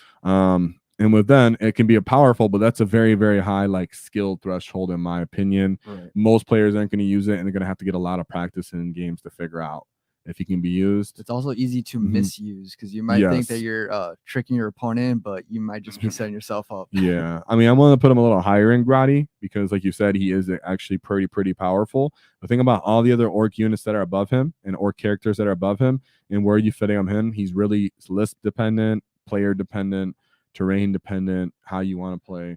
But I can see him actually going up because of all the different books that are coming out. So I'm going to put him in the bottom of B tier. So the last thing is why we brought him down was because he brings that package up to high cost. Yeah, it's quite expensive. You're paying a pretty penny there. 200 plus points, right? Yeah. I mean, it's just a lot. But I'm willing to put him at the bottom because his different scoring potential, and his ability to actually let that infiltrating unit become kind of threatening. So I was okay with him being there. I did have him there befitting. So let's go through real quick and just reorganize these lists, these locations. Let our chat argue with us. Anybody needs to go up, anybody needs to bump down, it's fine. Or reorganization within. Let's do this real quick. So you got Mazrog, Flashgit, Storm Boys, Knobs, Warboss, Beast Boss, Squighog Boys, Knobs, Truck, Flashgits, Grot, and Beast Snacker Boys. In what order should this be? Then the Grots need to be higher. Grot because they're almost an auto take on every list. I'm going to put them on Maz because they're pretty much become on every Ork list. Yes. Flashgits are going to go behind Beast Bosses because I think Flashgits without Bad Ruck obviously don't get brought. I think Squighog Boys are higher than Squigs. Yes. And Squighog Boys. I think I'll leave that S tier how it is. Right. What about the Storm Boys above the character Flash Captain? Sure. And then we got about A tier. I thought this would be actually a bit thicker. We might need to bop some units up into A tier, to be honest. I might have kept it a little stringent here. Grot tanks. You think Grot tanks should be an A tier? I mean, what else are we? What else would we bring up? Grot tanks or the Death Killer? I'm almost thinking Death Killer or Bikers. You know what? Yeah, let's go. So we got Beast Boss. Obviously, universal be able to use. Even without an enhancement, he gives us feel no pain. Weird Boy, scoring potential. Can fail, but overall, he's really cheap. You can have redundancy in him. And he's kind of viable throughout the turn. Easy to plug in maybe throughout the game. Gargantuan Squighog. You do build your list around him, but he has crazy durability, crazy offensive potential, and he really hard stat checks your opponent. It becomes the best target for your Artist Nail strat, and he's so cheap that you can still build the army around him. So it's pretty cool. He acts as the Big Mech with KFF. And Mega Armor, he acts as one of the best anvils in the game for being stationary in the open, as well as he's a good distraction for his unit while it keep coming back to life. I think he could go a little lower, possibly, maybe. Boys bring up a little higher than him. But as a whole, I think this is one of those units that right now, as of today, people might disagree, but 2 months from now, maybe they can see me agreeing with me more as they go into as the meta switches and Mega Knobs get more prolific, stuff like that. So I actually think he's going to be a little bit slept on right now, but I still hold firm to that. As for Gaz, I think is hated on a little too much. He can be something that you can use to counter League of Voltan to a certain extent. He can be used to counter maybe even Tyranids a little bit, or Death Guard possibly going forward. There's a bunch of different things that Gaz actually can become useful into some of our matchups that we don't like. Maybe even Imperial Guard, where they want to put a Rogel Dorn in the middle of the table, or they want to just put these trucks and stat check you and be like, Ork can't kill me, ha ha ha, and I'll shoot you with my low AP. You're like, yeah, I have a 2-up save and I run through buildings. You're not going to shoot at me. I'm not that worried about your indirect. Guard is a problem right now, so maybe in the future, Gas can be a problem solving for that. But in general, the book, you don't have anybody else that has great AP and high damage like that, or 2-up invul. Right. So you can hit on him all you want, but no one else is serving his purpose or his role. Yeah, he bolsters multiple lists. Yeah, so he's staying where he's at. Boys, because they can be optimized in a bunch of different ways with a bunch of different characters and pick up a bunch of different list archetypes is awesome. Like I said, Mega Knobs, I think I just want to find more utility in play. The fact that they could be in small units or larger units. So you can't sleep on them. I think they're going to stay where they're at. The question is, do any of these units come up into A tier with them? I'm looking. I don't know. Maybe we put Death Killer up. Death Killer Wartrike? That would be with enhancement. That'd be with the enhancement, though. Yeah. Yeah. I'm going to say I'm going to leave him how it is. Yeah. Maybe. You know what? It just looks a little thin. Warbikers. Yeah, okay. I think Warbikers do that threshold where they end up a lot more lists than Death Killer Wartrike. Right. And they can be brought. No one's bringing the Death Killer alone. No, but they bring with him. And he pretty much always gets the enhancement. He's going to stay right there because there's so many other really good characters, as you can see above him, you're going to bring for him. But that doesn't mean he's not really good. Grot tanks, kind of hard to find. Battle wagons, Pain Boy, Kill Rig, Commandos, Pain Boss. Yeah, I think. Is anything here that people want to argue with me with? Maybe Rocket Truck goes a little higher. Maybe Death Cop is a little higher. Right. I could put Snake Rod ahead of those guys. How about that? The mech, I'm going to leave him right there for the most part. Anything in this D tier anybody wants to argue about, disagree with? I think I'm kind of content with this tier list. What about the Burner Boys? I'm putting the Busters lower than the planes. All right. So, and then what are you saying though? The Burner Boys over the Pain Boss. Over the Pain Boss? I'm down for that. Yeah. Yeah. I'm down for that. Adjustment. Yeah. Burner Boys over the Pain Boss. So here's the tier list, guys. If anybody disagrees, I think this is the final. I think I'm going to leave this as the final verdict on this. Yeah, I'm pretty content with this. It's actually spread out really well. The Ork index internally is quite balanced. We do have, I think the only things that's going to happen is some of the units that we got post data slate got a points decrease when they were already good, like Flash gets and Knobs. So they might just get bounced back to what they were, which means they're still going to be pretty good. I'm not going to have to worry about that. Things I worry about getting hit with nerfs hard are be Squighog Boys, Trucks, Beast Saga Boys, Beast Boss, Warboss himself, Storm Boys, something like that, where GW might be tired of seeing them on every single list archetype. Grots might go back up 5 points because GW might be like, oh, that was too good of a deal, stuff like that. So I think this list is actually I think I'm quite a little proud and happy of this list. It did take us some time to figure out. If you were watching throughout the whole thing, you got to see us kind of go back and forth on Dilemma and argue about it, argue with chat a little bit about it. Some people did convince us, like you've seen Snickrot went up a little bit back up. Mac at least fought his way back up to the top of the list that he ended up in. Yeah, I know. I think I'm actually pretty confident with that list, considering that it's updated. I think a lot of our power rankings list can be showed to balance with this. I think our Meta Wednesday, our WAAAGH Wednesdays reflect a lot of these picks as well. And we've shown several lists that kind of make the argument for us too and validate a lot of the points that we're making.